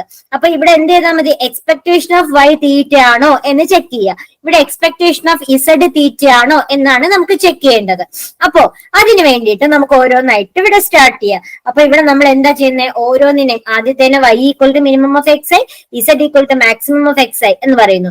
ഇനി ഈ ഒരു തിയറി കോൺസെപ്റ്റ് നമ്മൾ പഠിച്ചു വെക്കേണ്ട കാര്യമാണ്. എന്താന്ന് വെച്ചാല് ഒരു യൂണിഫോം ഡിസ്ട്രിബ്യൂഷനിൽ മിനിമം വാല്യൂ കണ്ടുപിടിക്കുന്നതിന് ഫോർമുല ഉണ്ട്, a plus b minus A by N plus 1. അതുപോലെ മാക്സിമം വാല്യൂ കണ്ടുപിടിക്കുന്നതിന് b minus A by N plus 1. അതായത് എ എന്ന് പറയുന്നത് ലോവറും ബി എന്ന് പറയുന്നത് അപ്പർ വാല്യൂ ആണ് അല്ലെ. അപ്പൊ അവിടെ നമ്മൾ എന്ത് എടുക്കുന്നു, ഇവിടെ നമുക്കുള്ളത് എന്താണ്, യു ഓഫ് തീറ്റ കോമ 2 തീറ്റയാണ്. അപ്പൊ ഇവിടെ എക്ക് പകരം തീറ്റ കൊടുക്കുമ്പോൾ theta plus 2 theta minus theta by N plus 1 ആണല്ലോ. അപ്പൊ ഇവിടെ എക്സ്പെക്ടേഷൻ ഓഫ് മിനിമം, നമ്മൾ മിനിമം ഓഫ് എക്സ് ഐ ആണ് നമ്മൾ കൊടുത്ത എന്താണ്, y എന്ന് പറഞ്ഞ് കൊടുത്തത് അല്ലെ. അപ്പൊ നമുക്ക് നോക്കുമ്പോൾ രണ്ടിടത്തും തീറ്റ ഉണ്ട്, അത് കോമൺ ആയിട്ട് എടുക്കാം. അപ്പൊ 1 പ്ലസ് 1 ബൈ എൻ പ്ലസ് 1 എന്ന് വരും. ഈ ഇതിന് LCM ആയിട്ട് എടുക്കുമ്പോൾ എന്ത് വരും, theta into N plus 1 plus 1 divided by N plus 1 എന്ന് വരും അല്ലെ. അതായത് N plus 2 by N plus 1 എന്ന് വരും. അപ്പോ എക്സ്പെക്ടേഷൻ ഓഫ് y, അതായത് മിനിമത്തിന്റെ എന്ന് പറയുന്നത് theta into N plus 2 by N plus 1 ആണ്. അതുപോലെ എക്സ്പെക്ടേഷൻ ഓഫ് ഇസഡ് എന്താണ്, ബി മൈനസ്, അതാണല്ലോ ഫോർമുല, എന്താണ് B minus A by N plus 1. ഇതാണ് ഫോർമുല അല്ലെ, B minus A by N plus 1. അപ്പോ B minus A by N plus 1. അപ്പൊ അവിടെ ബിയുടെ സ്ഥാനത്ത് 2 തീറ്റ കൊടുക്കുന്നു. 2 theta minus theta by N plus 1 വരുന്നു. നേരത്തെ പോലെ സെയിം തന്നെ തീറ്റ നമ്മൾ കോമൺ ആയിട്ട് എടുക്കുന്നു. അപ്പൊ 2 മൈനസ് 1 ബൈ എൻ പ്ലസ് 1 എന്ന് വരുന്നു. അപ്പൊ തീറ്റ ഇൻറ്റു എൻ പ്ലസ് 1 നമ്മൾ LCM ആയിട്ട് എടുക്കുമ്പോൾ 2 ഇൻറ്റു എൻ പ്ലസ് 1 മൈനസ് 1 എന്ന് വരുന്നു അല്ലെ.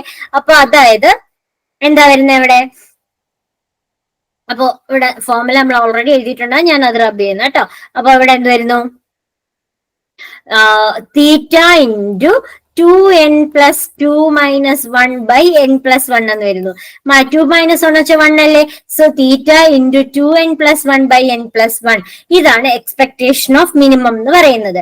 അപ്പൊ നമുക്കിനി ഓരോന്നായിട്ട് നമ്മുടെ ഓപ്ഷൻസ് ചെക്ക് ചെയ്യാം. ഫസ്റ്റ് ഓപ്ഷൻ എന്ന് പറയുന്നത് മിനിമം അതിന്റെ ആണ് അല്ലെ, expectation of minimum of X I, അത് നമ്മൾ y എന്നല്ലേ കോൾ ചെയ്തേ. അപ്പൊ equal to E of y equal to നമുക്കുണ്ട്, അത് തീറ്റ അല്ല, അത് ബയാസ്ഡ് ആണ്. അപ്പൊ അതല്ല, അപ്പൊ ഫസ്റ്റ് ഓപ്ഷൻ അല്ല എന്ന് മനസ്സിലായി. ഇനി second option expectation of maximum of y അല്ലെ, അതാണ് നമ്മളോട് പറഞ്ഞത്. അപ്പൊ അതെന്ന് പറയുന്നത് നമ്മൾ എന്ത് ചെയ്തു, എക്സ്പെക്ടേഷൻ ഓഫ് ഇസഡ്, അത് നമുക്ക് എന്ത് കിട്ടി, 2n plus 1 by N plus 1 into theta ആണ്, അതും തീറ്റ അല്ല. So that is also biased, not unbiased, that means biased. അപ്പൊ അതും അല്ല നമ്മുടെ ഓപ്ഷൻ എന്ന് പറയുന്നത്. ഇനി നമുക്ക് ഓപ്ഷൻ സി നോക്കാം. ഓപ്ഷൻ സി എന്താണ്, 1/3 into minimum of X I plus അല്ലെ, 1/3 into minimum of X I plus maximum of X I ആണല്ലോ. That means our maximum of X i, അതിന്റെ അർത്ഥം എന്താ, 1/3 ഇൻറ്റു അല്ലെ, എന്താണ് നമ്മുടെ വരുന്നത്, 1/3 ഇൻറ്റു എന്താണ് നോക്കുന്നത്, y പ്ലസ് ഇസഡിന്റെ എക്സ്പെക്ടേഷൻ ആണ് നമ്മൾ നോക്കുന്നത്. അപ്പൊ 1/3 ഇൻറ്റു y ഓൾറെഡി നമ്മൾ ഇവിടെ കണ്ടുപിടിച്ച് വെച്ചിട്ടുണ്ട് അല്ലെ, theta into n plus 2 by n plus 1. അടുത്ത ഇസഡിന്റെ എക്സ്പെക്ടേഷൻ നമ്മൾ കണ്ടുപിടിച്ചിട്ടുണ്ട്, 2n plus 1 by n plus 1 theta എന്ന് കൊടുത്തിട്ടുണ്ട്. അപ്പോൾ നമ്മൾ എന്ത് ചെയ്യുന്നു, ഈ രണ്ടിടത്തുനിന്നും തീറ്റ കോമൺ ആയിട്ട് എടുക്കുന്നു. 1/3 വെളിയിൽ ഇട്ടേക്കുന്നു. n പ്ലസ് 1 രണ്ടിലും ഡിനോമിനേറ്റർ സെയിം അല്ലേ, so we can add the numerators. അപ്പൊ എന്ത് വരും, n പ്ലസ് 2 എങ്ങനെ വരും, n plus 2 plus 2n plus 1 എന്ന് വരും അല്ലെ. എന്നും 2n കൂടെ ആഡ് ചെയ്യുമ്പോൾ 3n, 1ഉം 2ഉം കൂടെ ആഡ് ചെയ്യുമ്പോൾ 3 അല്ലെ. ഇവിടെ 3 കോമൺ ആയിട്ട് വെളിയിൽ എടുത്തു കഴിഞ്ഞാൽ എന്ത് വരും, n plus 1 by 3 into n plus 1 എന്ന് വരും അല്ലെ. അപ്പൊ ഇത് രണ്ടുകൂടെ വെട്ടിക്കളഞ്ഞാൽ എന്ത് തന്നെ വരും, തീറ്റ എന്ന് വരും. സോ നമുക്ക് തീറ്റ ആൻസർ കിട്ടിയില്ലേ. അപ്പൊ expectation of y plus Z ആണല്ലോ, അതെന്ത് കിട്ടി, തീറ്റ എന്ന് കിട്ടി. That is this is unbiased. അപ്പൊ അതാണ് നമ്മുടെ ആൻസർ. എന്നാലും നമുക്ക് അടുത്തതും കൂടെ ഒന്ന് ചെക്ക് ചെയ്ത് കളയാം.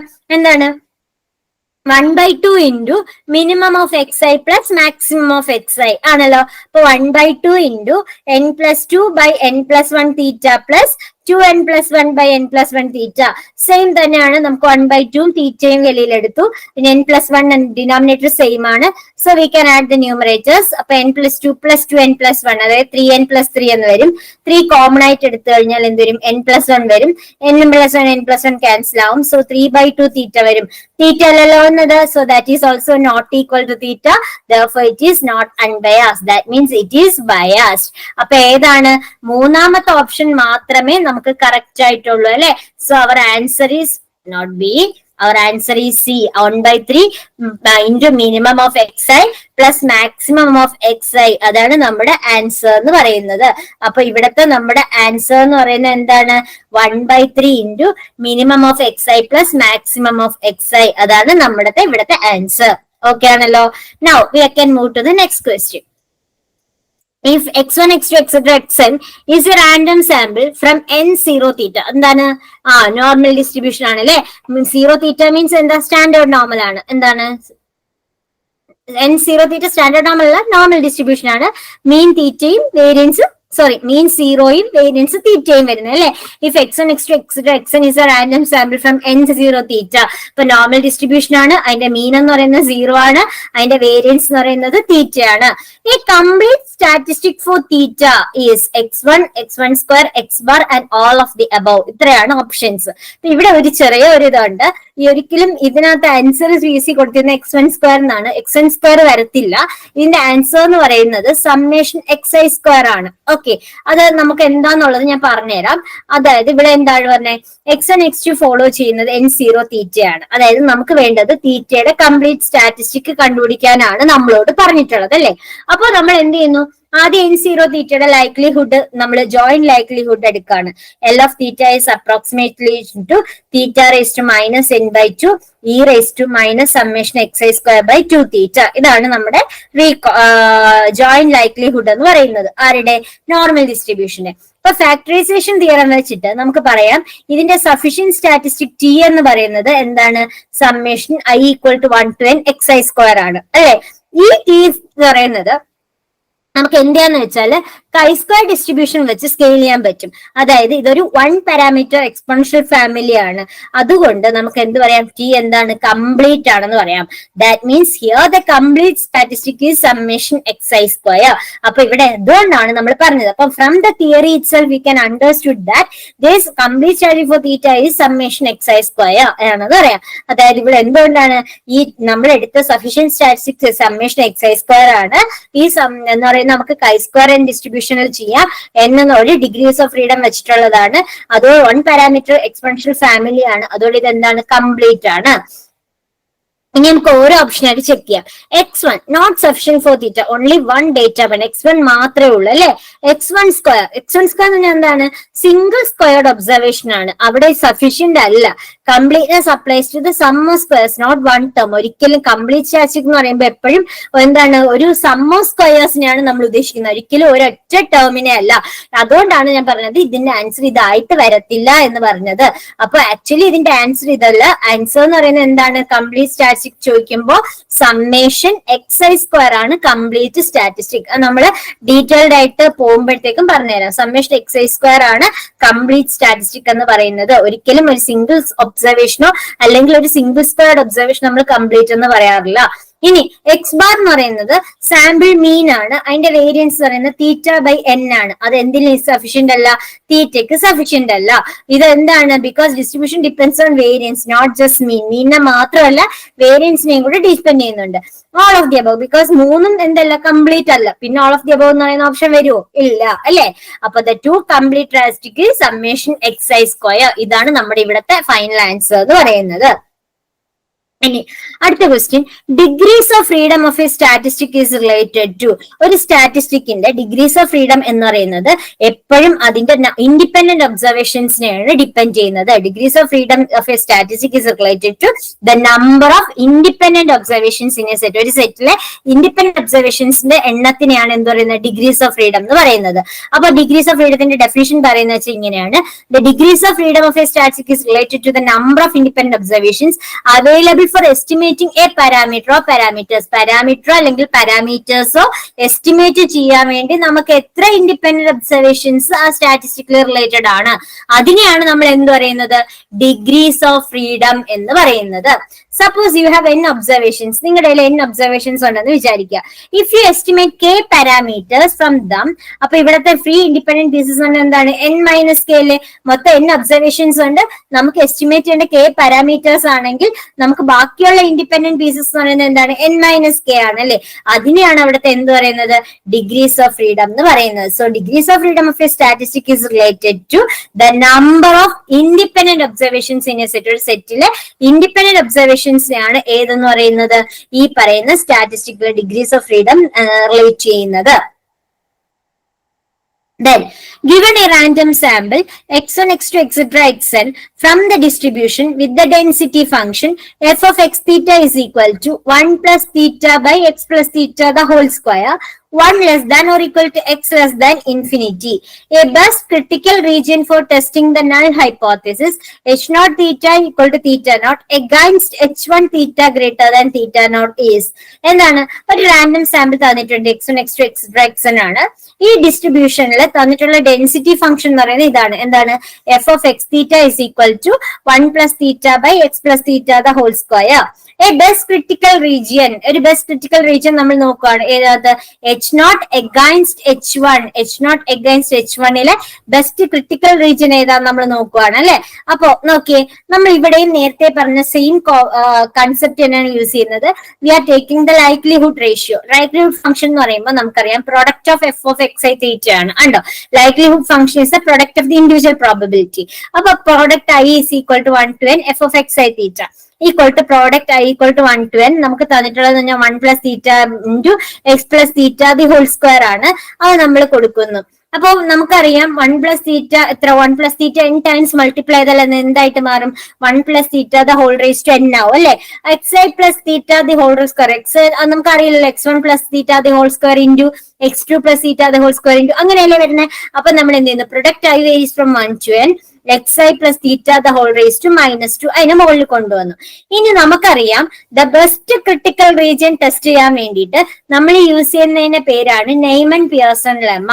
അതായത് നമ്മൾ എന്ത് ചെയ്യുന്ന വെച്ചാല് L of theta 1 by L of theta naught ചെയ്യും. അപ്പൊ നമ്മൾ എന്ത് ചെയ്യും, ഇത് L of theta ആണ് അല്ലെ. അപ്പൊ ഇതിൽ നിന്ന് എന്താണ്, ഇത് L of theta 1 divide by L of theta naught ചെയ്യും. ഇപ്പൊ തീറ്റയ്ക്ക് പകരം ആദ്യം theta 1 കൊടുക്കുമ്പോൾ 1 plus theta 1 the whole power n into product of I varies from 1 to n xi plus theta 1 the whole power -2 divided by 1 plus theta naught the whole power n into product I varies from 1 to n xi plus theta naught the whole raised to -2. ഇനി എന്താ, 1 plus theta 1 by 1 plus theta naught the whole raised to n, product I varies from 1 to n. ഇതിനെന്ത് ചെയ്യും, ഈ -2 മുകളിൽ പോകും +2 ആവും, ഈ -2 താഴെ വരുമ്പോൾ +2 ആവും അല്ലെ. അപ്പൊ xi plus theta naught by xy plus theta 1 the whole square എന്ന് വരും. ഇവിടെ പറയുന്നത് ഓൾറെഡി നമ്മൾ പറഞ്ഞു theta 1 greater than theta naught ആണ് അല്ലെ. അപ്പൊ എന്താണ്, ഇവിടെ ഇത് എന്ത് ചെയ്യും, greater than 1 ആകും ആണല്ലോ. ഈ theta 1 എന്ന് പറയുന്നത് ഇതെന്താണ്, ഇതിനേക്കാളും വലുതായോണ്ട് ഇതിന്റെ റേഷ്യോ എന്ന് പറയുന്നത് greater than 1 ആവും. Also xi greater than or equal to 1, ഓരോ xi 1നെക്കാളും വലുതാവും. അതുപോലെ xi plus theta naught എന്ന് പറയുന്നത് less than xi plus theta 1 ആവും. അപ്പൊ ഇത് രണ്ടും കൂടെ ഡിവൈഡ് ചെയ്യുമ്പോൾ എന്ത് വരും, xi plus theta naught divided by xi plus theta 1 is less than 1 എന്ന് വരും. അപ്പൊ എന്താണ്, നമ്മൾ കണ്ടീഷൻ അപ്ലൈ ചെയ്യുവാണ്. അതായത് നമുക്ക് വേണ്ടുന്ന തീറ്റ ഗ്രേറ്റർ ദാൻ theta naught ആണ്. അപ്പൊ തീറ്റ ഗ്രേറ്റർ ദാൻ theta naught എന്ന് പറയുമ്പോൾ theta 1 greater than theta naught നമ്മൾ എടുക്കുന്നു, L of theta 1 by L of theta naught, അത് നമ്മൾ ഡിവൈഡ് ചെയ്യുന്നു. എന്നിട്ട് നമ്മൾ എന്ത് ചെയ്യുന്നു, ഈ കണ്ടീഷൻ അപ്ലൈ ചെയ്യുന്നു. ഈ കണ്ടീഷൻ അപ്ലൈ ചെയ്യുമ്പോൾ ഇവിടെ തീറ്റ 1 theta naught വലുതാണ് അല്ലെ. അപ്പൊ എന്താണ്, നമുക്ക് ഇതിന്റെ വാല്യൂ ഡിവൈഡ് ചെയ്യുമ്പോൾ ഇതിന്റെ വാല്യൂ 1നെക്കാളും വലുതായിട്ട് വരും. Also for xi greater than or equal to 1, ഓരോ xi 1നെക്കാളും വലുതായുമ്പോൾ xi plus theta naught എന്ന് പറയുന്നത് ആരെക്കാളും ചെറുതായിരിക്കും, ഈ താഴത്തുള്ളതിനേക്കാളും ചെറുതായിരിക്കും അല്ലെ. xi plus theta naught is less than xi plus theta 1 എന്നാണ് പറയുന്നത്. അപ്പൊ ഇത് നമുക്ക് ഇങ്ങോട്ട് താഴോട്ട് കൊണ്ടുവരുമ്പോ ഇത് എന്തായിട്ട് മാറും, ലെസ് ദാൻ 1 ആയിട്ട് മാറും അല്ലെ. അതാണ് ഞാൻ ഇത്രയും നേരം ഇവിടെ പറഞ്ഞത്. Then, അപ്പൊ ഇവിടുത്തെ ക്രിട്ടിക്കൽ റീജിയൻ എന്ന് പറയുന്നത് എന്തായി? L of theta 1 by theta naught is greater than k, which simplifies to a condition on a sufficient statistic. അപ്പൊ ഒരു സഫിഷ്യന്റ് സ്റ്റാറ്റിസ്റ്റിക് കിട്ടാൻ വേണ്ടി നമുക്ക് എന്ത് കിട്ടി? ക്രിട്ടിക്കൽ റീജിയൻ ഇങ്ങനെ കിട്ടിയല്ലേ? അതായത് greater than A constant k എന്നുള്ള വാല്യൂവിൽ നമ്മൾ എടുത്തി. The best critical region for testing h naught theta equal to theta naught against h1 theta greater than theta naught is given by values the sample where summation 1 by xi plus theta naught is less than a critical value c. ഒരു critical value സിനെക്കാളും എന്തായിരിക്കും? ചെറുതായിരിക്കും എന്നാണ് പറയുന്നത്. This means that the critical region is this one.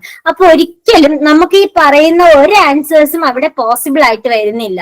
ഇവിടെ നമുക്ക് എന്താ പറയുന്നുണ്ട്? x bar plus 1 by 1 plus theta greater than 0.05 എന്നും ലെസ് ദാൻ 0.05 എന്നും ഇതെല്ലാം വരുന്നുണ്ട്. പക്ഷെ നമുക്ക് ഇതിനകത്തുള്ള ഒരു വാല്യൂസ് പോലും അവിടെ സാറ്റിസ്ഫൈഡ് ആയിട്ട് കിട്ടുന്നില്ല. അപ്പോൾ നമുക്ക് ഇവിടെ എടുക്കാൻ പറ്റുന്ന കാര്യം എന്ന് പറയുന്നത് എന്താണ്? ഇതാണ് നമുക്ക് പറയുന്നത് ഫൈനൽ ആൻസർ എന്ന് പറയുന്നത് summation 1 by xi plus theta naught less than c, where c is a constant determined by the significance level alpha. അപ്പൊ നമ്മൾ എന്ത് ചെയ്യുന്നു? ലോഗ് എടുക്കുന്നു. ഓക്കെ, ലോഗ് എടുക്കുമ്പോഴത്തേക്കും എന്ത് വരുന്നു? L of theta നമ്മൾ ഇതിനെടുക്കുന്നു. അപ്പൊ നമുക്ക് ഇനിയും നമുക്ക് അതിന്റെ കറക്റ്റ് ആൻസറിലോട്ട് എത്താൻ പറ്റിയിട്ടില്ല. അതുകൊണ്ടാണ് നമ്മൾ ഇത് ചെയ്യുന്നത്. അപ്പൊ ഇവിടെ for a uniformly most powerful test അപ്പൊ നമ്മൾ എന്ത് ചെയ്യുന്നു? ആദ്യം ഇതിന്റെ L of theta എന്ന് പറയുന്നത് ഇതാണല്ലോ. ഏതാണ്? L of theta ഇതാണ്. product I varies from 1 plus theta the whole raised to n. product I varies from 1 to n xi plus theta the whole raised to -2 അല്ലെ? അതിന്റെ എന്തെടുക്കുന്നു? ലോഗ് എടുക്കുന്നു. Log എടുക്കുമ്പോഴത്തേക്കും ഇവിടെ എന്തായി മാറുന്നു? ഇവിടെ ലോഗ് ഇത് പ്ലസ് ഇതായിട്ട് മാറുന്നു അല്ലെ? പ്രൊഡക്റ്റ് അല്ലെ? അപ്പൊ ഇവിടെ എന്ത് വരുന്നു? n log 1 plus theta ആണല്ലോ. n log 1 plus theta -2 into summation I equal to 1 to n log xi plus theta. അതായത് പ്രോഡക്റ്റ് എന്നുള്ളത് എന്തായിട്ട് മാറുന്നു? സമ്മേഷൻ ആയിട്ട് മാറുകയാണ്. അപ്പൊ ഇവിടെ എന്ത് വരുന്നു? ലോഗ് എടുത്തപ്പോഴത്തേക്കും ഈ രീതിയിലെത്തി. ഇനി അതിന്റെ ഡെറിവേറ്റീവ് എടുക്കുകയാണ് വിത്ത് റെസ്പെക്ട് ടു തീറ്റ. അപ്പൊ എന്ത് വരുന്നു? n by log 1 plus theta. log x ന്റെ ഡെറിവേറ്റീവ് നമുക്കറിയാം 1 by x ആണ്. അപ്പൊ 1 by 1 plus theta -2 into summation I varies from 1 to n 1 by xi plus theta എന്ന് വരുന്നു. So for a uniformly most powerful test to exist, the likelihood ratio should be monotonic in a sufficient statistic. ഇപ്പൊ എന്താണ്? Most powerful test exist ചെയ്യണമെങ്കിൽ എന്താണ്? Likelihood ratio എന്ന് പറയുന്നത് എന്തായിരിക്കണം? Monotonic ആയിരിക്കണം. ഈ കേസിൽ summation I equal to 1 to n 1 by x plus theta is a sufficient statistic. അപ്പൊ 1 by x plus theta decrease ചെയ്യുന്നതിനനുസരിച്ച് 1 by summation 1 by xi plus theta എന്ത് ചെയ്യും? ഡിക്രീസ് ചെയ്യും അല്ലെ? തീറ്റ ഇൻക്രീസ് ചെയ്യുന്നതിനനുസരിച്ച് ഇത് ഡിക്രീസ് ചെയ്യാം. അപ്പൊ സമ്മേഷൻ എന്ത് ചെയ്യും? ഡിക്രീസ് ചെയ്തുകൊണ്ടിരിക്കും. D log L theta by d theta എന്ന് പറയുന്ന ഒരു ഇൻക്രീസിംഗ് ഫംഗ്ഷൻ ഓഫ് തീറ്റയാണ്. അതുകൊണ്ട് എന്താണ്? സമ്മേഷൻ എന്ന് വെച്ചാൽ എന്തായിരിക്കും? ഡിക്രീസിംഗ് ആയിരിക്കും. അപ്പൊ the critical region is determined by values of xi for which the likelihood ratio is large. This corresponds to values where summation 1 I equal to 1 to 1 by xi plus theta naught is small, or equivalently summation 1 by xi plus theta is small. ഇതിന്റെ answer actually ഇതിനകത്തില്ല. ഇതൊന്നും വരില്ല. None of these ആണ് ഇതിന്റെ answer എന്ന് പറയുന്നത്. Okay, ഇനി അടുത്ത question വരാലോ. If P1 and P2 are not identical, then standard error of the difference of proportion P1 minus P2 is. ഇപ്പൊ P1 ഉം P2 ഉം ഐഡന്റിക്കൽ അല്ലെങ്കിൽ standard error of the difference of പ്രൊപ്പോർഷന്റെ സ്റ്റാൻഡേർഡ് എറർ എന്താണെന്നാണ് ചോദിക്കുന്നത്. അപ്പൊ നമുക്ക് ആദ്യം എന്താണ് വേരിയൻസ് ഓഫ് പ്രൊപ്പോർഷൻ നോക്കാം. പി ക്യാപ് എന്ന് പറയുന്ന x by n ആണെങ്കിൽ, x ഫോളോ ചെയ്യുന്ന ബൈനോമിയൽ ഡിസ്ട്രിബ്യൂഷൻ ആണെങ്കിൽ, വേരിയൻസ് ഓഫ് p എന്ന് പറഞ്ഞാൽ p into 1 minus p by n ആണ്. അപ്പൊ അതിന്റെ ഡിഫറൻസിന്റെ പ്രൊപ്പോർഷൻ വേരിയൻസ് എന്ന് പറയുന്നത് variance of p1 plus variance of p2 ആണ്. അതായത് variance of p1 minus variance of p2 എന്ന് പറയുമ്പോൾ നമുക്കറിയാം അത് ഡിവൈഡ് ചെയ്യുമ്പോൾ variance of p1 plus variance of p2 ആണെന്ന് അറിയാം അല്ലെ? അപ്പോ ഇവിടെ നമുക്ക് ഓൾറെഡി ഓരോന്നായിട്ട് കൊടുക്കാം. വേരിയൻസ് ഓഫ് പിക്ക് പകരം p1 കൊടുക്കുമ്പോൾ p1 into 1 minus p1 by n plus p2 into 1 minus p2 by n എന്ന് കൊടുക്കാം അല്ലെ? അപ്പൊ ഇതിന്റെ സ്റ്റാൻഡേർഡ് മീൻസിന്റെ വേരിയന്റ് റൂട്ട് അല്ലെ സ്റ്റാൻഡേർഡ് എന്ന് വെച്ചാൽ. അപ്പൊ root of p1 into 1 minus p1 by n1 plus p2 into 1 minus p2 by n2. അപ്പൊ നമുക്കറിയാം 1 minus p1 എന്ന് പറയുന്നത് q1 ആണ്, 1 minus p2 എന്ന് പറയുന്നത് q2 ആണ് അല്ലെ? അപ്പൊ നമ്മുടെ ആൻസർ എന്ത് വരും? Root of P1 Q1 by N1 plus P2 Q2 by N2. ഇതാണ് നമ്മുടെ ആൻസർ എന്ന് പറയുന്നത്. ഇതാണ് നമ്മുടെ ആൻസർ. ഇനി അടുത്തതെന്ന് പറയുന്നത് the hypothesis that the population variance has a specified value can be tested by. അതായത് ഒരു പോപ്പുലേഷൻ വാല്യൂന്റെ ഹൈപ്പോത്തിസിസ് സ്പെസിഫൈഡ് വാല്യൂ ടെസ്റ്റ് ചെയ്യുന്നത് ഏത് ടെസ്റ്റ് യൂസ് ചെയ്തിട്ടാണെന്നാണ് ചോദിക്കുന്നത്. Chi-square ടെസ്റ്റ് ആണോ, എഫ് ടെസ്റ്റ് ആണോ, ടി ടെസ്റ്റ് ആണോ, അല്ലെ എല്ലാമാണോ എന്നാണ് ചോദിക്കുന്നത്. അപ്പൊ ഒരിക്കലും നമുക്ക് എന്ത് പറയാൻ പറ്റില്ല, വേറെ ടെസ്റ്റ് ഒന്നും അല്ല. ഏതാണ് പോപ്പുലേഷൻ വേരിയൻസ് ടെസ്റ്റ് ചെയ്യുന്നത്? Chi-square ടെസ്റ്റ് വെച്ചിട്ടാണ് ചെയ്യുന്നത്. നമുക്ക് അത് ചെക്ക് ചെയ്താലോ എന്താണ് അതിൻ്റെതെന്നുള്ളത്. നമുക്ക് നോർമൽ പോപ്പുലേഷന്റെ കേസ് എടുക്കാം. നോർമൽ പോപ്പുലേഷൻ എന്ന് പറയുന്നത് ഒന്ന് സ്റ്റാറ്റിസ്റ്റിക് ഡിഫൈൻ ചെയ്യുന്നത് എന്താണ്? Chi-square അല്ലെ. NF mu sigma square എന്നാണ് x1 x2 xn ഫോളോ ചെയ്യുന്നതെങ്കിൽ അതിന്റെ സ്റ്റാറ്റിസ്റ്റിക് ഫോളോ ചെയ്യുന്നത് എന്താണ്? Chi-square ഡിസ്ട്രിബ്യൂഷൻ ആണ്. n-1 into s square by sigma naught square. S എന്ന് പറയുന്നത് സാമ്പിൾ വേരിയൻസും സിഗ്മ നോട്ട് സ്ക്വയർ എന്ന് പറയുന്നത് വേരിയൻസും ആണ്. അപ്പൊ അത് Chi-square ഡിസ്ട്രിബ്യൂഷൻ ആണ് ഫോളോ ചെയ്യുന്നത്. അപ്പോൾ ഒരു population variance specified value test ചെയ്യാൻ വേണ്ടി നമ്മൾ യൂസ് ചെയ്യുന്ന എന്ത് ടെസ്റ്റ് ആണ്? Chi-square ടെസ്റ്റ് ആണ്. എന്ത് ടെസ്റ്റ് ആണ് യൂസ് ചെയ്യുന്നത്? Chi-square ടെസ്റ്റ് ആണ് യൂസ് ചെയ്യുന്നത്. ഇനി നമുക്ക് അടുത്ത ക്വസ്റ്റിനിലോട്ട് പോവാം. How will affect the power of a test if the size of the test is reduced? ഒരു ടെസ്റ്റിന്റെ സൈസ് റെഡ്യൂസ് ചെയ്യുകയാണെങ്കിൽ അത് എങ്ങനെയാണ് അതിന്റെ പവർ, ടെസ്റ്റിന്റെ പവറിനെ അഫക്ട് ചെയ്യുക എന്നാണ്. അത് ഇൻക്രീസ് ചെയ്യോ അല്ലെങ്കിൽ ഡിക്രീസ് ചെയ്യോ അല്ലെങ്കിൽ ചേഞ്ച് ഒന്നും ഇല്ലേ അല്ലെ എല്ലാമാണോ എന്നാണ് ചോദിക്കുന്നത്. അപ്പൊ ഒരു ടെസ്റ്റിന്റെ സൈസ് റെഡ്യൂസ് ചെയ്യുവാണെങ്കിൽ പവർ ഓഫ് ദി ടെസ്റ്റ്. അപ്പൊ എന്താ ഈ പവർ ഓഫ് ദി ടെസ്റ്റ്? എന്താണ് ഈ സൈസ് ഓഫ് ദി ടെസ്റ്റ് എന്നൊക്കെ പറയുന്നത്? സൈസ് ഓഫ് ദി ടെസ്റ്റ് എന്ന് പറയുന്നത് probability of rejecting H0 when it is true. അതായത് റിജക്ടിങ് H0 എന്ന് പറഞ്ഞാൽ നൾ ഹൈപ്പോത്തീസിസ് അല്ലെ. H1 എന്ന് പറയുന്ന ഓൾട്ടർനേറ്റ് ഹൈപ്പോത്തീസിസ് ആണ്. അപ്പൊ H0നെ റിജക്ട് ചെയ്യുക, H0 ട്രൂ ആണെങ്കിലും അതിനെ റിജക്ട് ചെയ്യേണ്ട പ്രോബിലിറ്റിനെയാണ് നമ്മൾ എന്ത് പറയുന്നത്? ഒരു ടെസ്റ്റിന്റെ സൈസ്, അതായത് ആൽഫ വെച്ച് ഡിനോട്ട് ചെയ്യും. അതിനെ നമ്മൾ പറയുന്ന മറ്റൊരു പേരാണ് ടൈപ്പ് 1 എറർ. എന്താണ് പറയുന്നത്? Type 1 error. Probability of rejecting H0 when it is true. അടുത്ത power of a test. Power of a test എന്ന് പറഞ്ഞാൽ probability of correctly rejecting H0 when H1 is true. Alternate hypothesis true ആണെങ്കിലും നമ്മൾ null ഹൈപ്പോത്തസിസിനെ reject ചെയ്യും. അതിന് നമ്മളാണ് power of the test നമ്മൾ ഡിനോട്ട് ചെയ്യുന്നത് 1 - ബീറ്റ വെച്ചിട്ടാണ്. ഈ ബീറ്റ നമ്മൾ പറയുന്നത് ടൈപ്പ് 2 എറർ എന്നാണ് പറയുന്നത്. അപ്പൊ നമ്മളോട് ഇവിടെ പറയുന്നത് എന്താണ്? Size of the test reduce ചെയ്യാന്നാണ്. അതായത് ഒരു സൈസ് എഫക്ട് റെഡ്യൂസ് ചെയ്യണമെങ്കിൽ വാട്ട് വിൽ എഫക്ട് എന്നാണ് ചോദിക്കുന്നത്. അപ്പൊ ടെസ്റ്റിന്റെ സൈസ് റെഡ്യൂസ് ചെയ്യണമെങ്കിൽ റിജക്ഷൻ റീജിയൻ എന്തായിരിക്കും? ചെറുതായിരിക്കുവാണ്. അപ്പൊ അതാവുമ്പോഴത്തേക്ക് എന്തെയും H0നെ റിജക്ട് ചെയ്യാനുള്ളത് ഹാർഡ് ആവും അല്ലെ. അപ്പൊ എന്താ? ടൈപ്പ് 2 എറർ എന്ത് ചെയ്യും? കയറി അങ്ങ് കൂടും ആണല്ലോ, ഇൻക്രീസ് ചെയ്യും ആണോ. അപ്പോ പവർ എന്ത് ചെയ്യും? ഡിക്രീസ് ചെയ്യും അല്ലെ. അതായത് ബീറ്റ കൂടുന്തോറും 1 - ബീറ്റ എന്ത് ചെയ്യും? കുറഞ്ഞുകൊണ്ടിരിക്കും അല്ലെ. അപ്പൊ നമ്മുടെ ആൻസർ എന്താണ്? Power of the beta reduces അല്ലെങ്കിൽ ഡിക്രീസസ്. ഇതാണ് നമ്മുടെ ആൻസർ എന്ന് പറയുന്നത്. അപ്പൊ എന്താണ്? How will affect the power of a test if the size of the test is reduced? അപ്പൊ സൈസും പവറും തമ്മിലുള്ള റിലേഷൻ നമുക്കറിയണം അല്ലെ. എന്താണ് സൈസ് എന്ന് പറഞ്ഞാൽ rejecting H0 when it is true. Power of a test എന്ന് വെച്ചാൽ rejecting H0 when H1 is true എന്നുള്ള കേസാണ്. അപ്പൊ സൈസ് റെഡ്യൂസ് ചെയ്യുമ്പോഴത്തേക്കും നമുക്ക് എന്ത്? റിജക്ഷൻ റീജിയൻ സ്മോൾ ആവും. അപ്പൊ നമുക്ക് എന്ത് ചെയ്യാം? H0 റിജക്ട് ചെയ്യേണ്ടതെന്ന് അത് കൂടും അല്ലെ. അപ്പൊ H0 റിജക്ട് ചെയ്യാൻ means power of the test വരും അല്ലെ. അത് ബീറ്റ ഇൻക്രീസ് ചെയ്യും. Beta means type 2 error increase ചെയ്യും. ടൈപ്പ് 2 എറർ ഇൻക്രീസ് ചെയ്യുമ്പോൾ പവർ എന്ത് ചെയ്യും? ഡിക്രീസ് ചെയ്യും അല്ലെ. അപ്പൊ അതാണ് അവിടുത്തെ probability of the type 2 error increases, therefore the power of the test decreases. അപ്പം സൈസ് റെഡ്യൂസ് ചെയ്യുന്നതിനനുസരിച്ച് പവറും എന്ത് ചെയ്യും? ഡിക്രീസ് ചെയ്യും. സൈസ് അപ്പൊ നമുക്ക് അവിടെ തന്നെ വേറൊരു ചോദ്യം ചോദിക്കാം. Size of the test increase ചെയ്യുമ്പോൾ റെഡ്യൂസ് ചെയ്യുമ്പോൾ പ്രോബിലിറ്റി ഓഫ് ടൈപ്പ് 2 എറർ എന്ത് ചെയ്യും? ഇൻക്രീസ് ചെയ്യും. അവിടെയും അതും ഒരു ഓപ്ഷൻ ആയിട്ട് വരാം. Okay, then next one, the assumption for testing the equality of several population means by F test use ചെയ്തിട്ട് നമുക്ക് എന്താണ്? Testing equality of several population ആണ്. അപ്പം അതിന്റെ അസംഷൻസ്, അതായത് നമുക്ക് എഫ് ടെസ്റ്റിന് കുറച്ച് അസംഷൻസ് പഠിക്കാനുണ്ട്. അത് കൃത്യമായിട്ട് പഠിച്ചത് നമുക്ക് അറിയാൻ പറ്റും. അപ്പൊ നമുക്കുള്ള ക്ലാസ്സുകളിൽ നമുക്ക് അതൊക്കെ നോക്കാം. അപ്പൊ ഇന്ന് എന്തായാലും നമുക്ക് ഇതിന്റേതായ രീതിയിൽ നോക്കാം.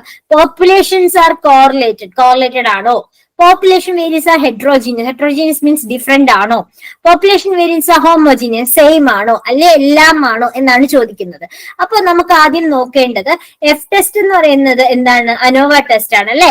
Analysis of variance. അപ്പം അതാണ് അനോവ എന്ന് പറയുന്നത്. അപ്പൊ testing the equality of several population means ആണ്. അപ്പൊ അതിനകത്തുള്ള കീ അസംഷൻസ് പറയുന്നത് ഒന്നെന്ന് പറയുന്നത് പോപ്പുലേഷൻസ് ആർ നോർമലി ഡിസ്ട്രിബ്യൂട്ടഡ് ആയിരിക്കും. അപ്പൊ ഇതാണ് അസംഷൻസ് നമുക്ക് പഠിച്ചു വെക്കേണ്ടത്. ഒരുപാട് അസംഷൻസ് ഉണ്ട്. അപ്പൊ അതെല്ലാം നമുക്ക് ഓർത്തിരുന്നാൽ ഇങ്ങനെയുള്ള ഓപ്ഷൻസ് വരുമ്പോഴത്തേക്കും നമുക്ക് എന്ത് ചെയ്യാം? കറക്റ്റ് ആയിട്ടുള്ളത് കണ്ടുപിടിക്കാം. Populations are normally distributed, populations are independent, population variances are equal. Equal means homogeneity. അപ്പൊ ഹോമോജിനിറ്റി അപ്പൊ 3 വന്നല്ലോ.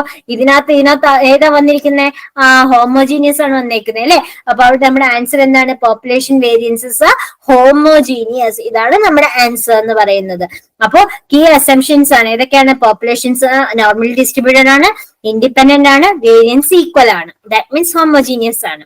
ഇനി ലാസ്റ്റ് വൺ ആണ് നമ്മുടെ സ്റ്റാറ്റിസ്റ്റിക്സ് പാർട്ടിലെ ലാസ്റ്റ് ക്വസ്റ്റ്യൻ ആണ് പ്രീവിയസ് ഇയർ ക്വസ്റ്റ്യൻ പേപ്പറിൽ. For A into B contingency table the number of degrees of freedom equals. Contingency table എന്താണ് പറയുന്നത്? കണ്ടീജൻസി ടേബിൾ എന്ന് പറയുന്നത് ഒരു ക്രോസ് ടാബുലേഷൻ ടേബിൾ ആണ്, അല്ലെങ്കിൽ 2-way ടേബിൾ ആണ് അല്ലെ. അതെന്താ ചെയ്യണമെന്ന് വെച്ചാല് it show the frequency distribution of വേരിയബിൾസിന്റെ ഫ്രീക്വൻസി ഡിസ്ട്രിബ്യൂഷൻ കാണിക്കുകയാണ്. And study the relationship between 2 categorical variables. അതായത് നമ്മൾ ഫോർ എക്സാമ്പിൾ നോക്കിയേ, suppose we survey 100 people about gender and whether they like tea or coffee. ഇതാണ് എന്ത് പറയുന്നത്? ഒരു 2x2 കണ്ടീജൻസി ടേബിൾ എന്ന് പറയുന്നത്. അപ്പൊ മെയിലും ഫീമെയിലും അവർക്ക് ടീ ആണോ കോഫി ആണോ എന്നുള്ളത് നമ്മൾ നോക്കുന്നത്. അപ്പൊ ഇവിടെ 2 റോസ് ഉണ്ട്, ആരാണ്? മെയിലും ഫീമെയിലും. അതുപോലെ 2 കോളംസ് ഉണ്ട്, that is tea and coffee. അങ്ങനെയുള്ളതിനാണ് നമ്മൾ എന്താ പറയുന്നത്? 2x2 കണ്ടിജൻസി ടേബിൾ എന്ന് പറയുന്നത്. അപ്പൊ എന്താ? It has rows representing categories of one variable, it has columns representing categories of another variable. അതിനകത്തുള്ള ഓരോ സെല്ലും ഷോ ചെയ്യുന്ന എന്താണ്? Frequency of observations falling into that column row column combination ആണ് ഓരോ സെല്ലും കാണിച്ചിരിക്കുന്നത്. അപ്പൊ ഇതിനെയാണ് എന്ത് പറയുന്നത്? നമ്മുടെ ഡിഗ്രി എന്ന് പറയുന്നത്. അപ്പൊ ഇവിടെ നിന്നൊക്കെ ചോദിക്കുന്നത് A into B contingency table ആണെങ്കിൽ, അതായത് എ റോസും ബി കോളംസും ഉള്ള ഒരു കണ്ടിജൻസി ടേബിൾ ആണെങ്കിൽ അതിന്റെ ഡിഗ്രീസ് ഓഫ് ഫ്രീഡം ഈക്വൽ എന്ന് എന്താന്ന് വെച്ചാൽ എന്താണ്? കൈസ്കോഡേഴ്സിൽ A-1 ഇൻറ്റു B-1 ആണ്. അപ്പൊ ഇവിടത്തെ നമ്മളൊരു എക്സാമ്പിൾ പറഞ്ഞാൽ എന്തായിരിക്കും ഇവിടത്തെ ഡിഗ്രീസ് ഓഫ് ഫ്രീഡം എന്ന് പറയുന്നത്? 2-1 into 2-1, അതായത് 1 ആണ് അല്ലെ. For an A into B contingency table, the degrees of freedom is A-1 into B-1. That means our option C is the answer. അപ്പൊ ഇതോടുകൂടി നമ്മുടെ previous year question paper discussion തീർന്നിരിക്കുകയാണ്. അപ്പൊ ഇനി നമുക്ക് ഓരോ ടോപ്പിക്സ് ആയിട്ട് കവർ ചെയ്യാം. Thank U.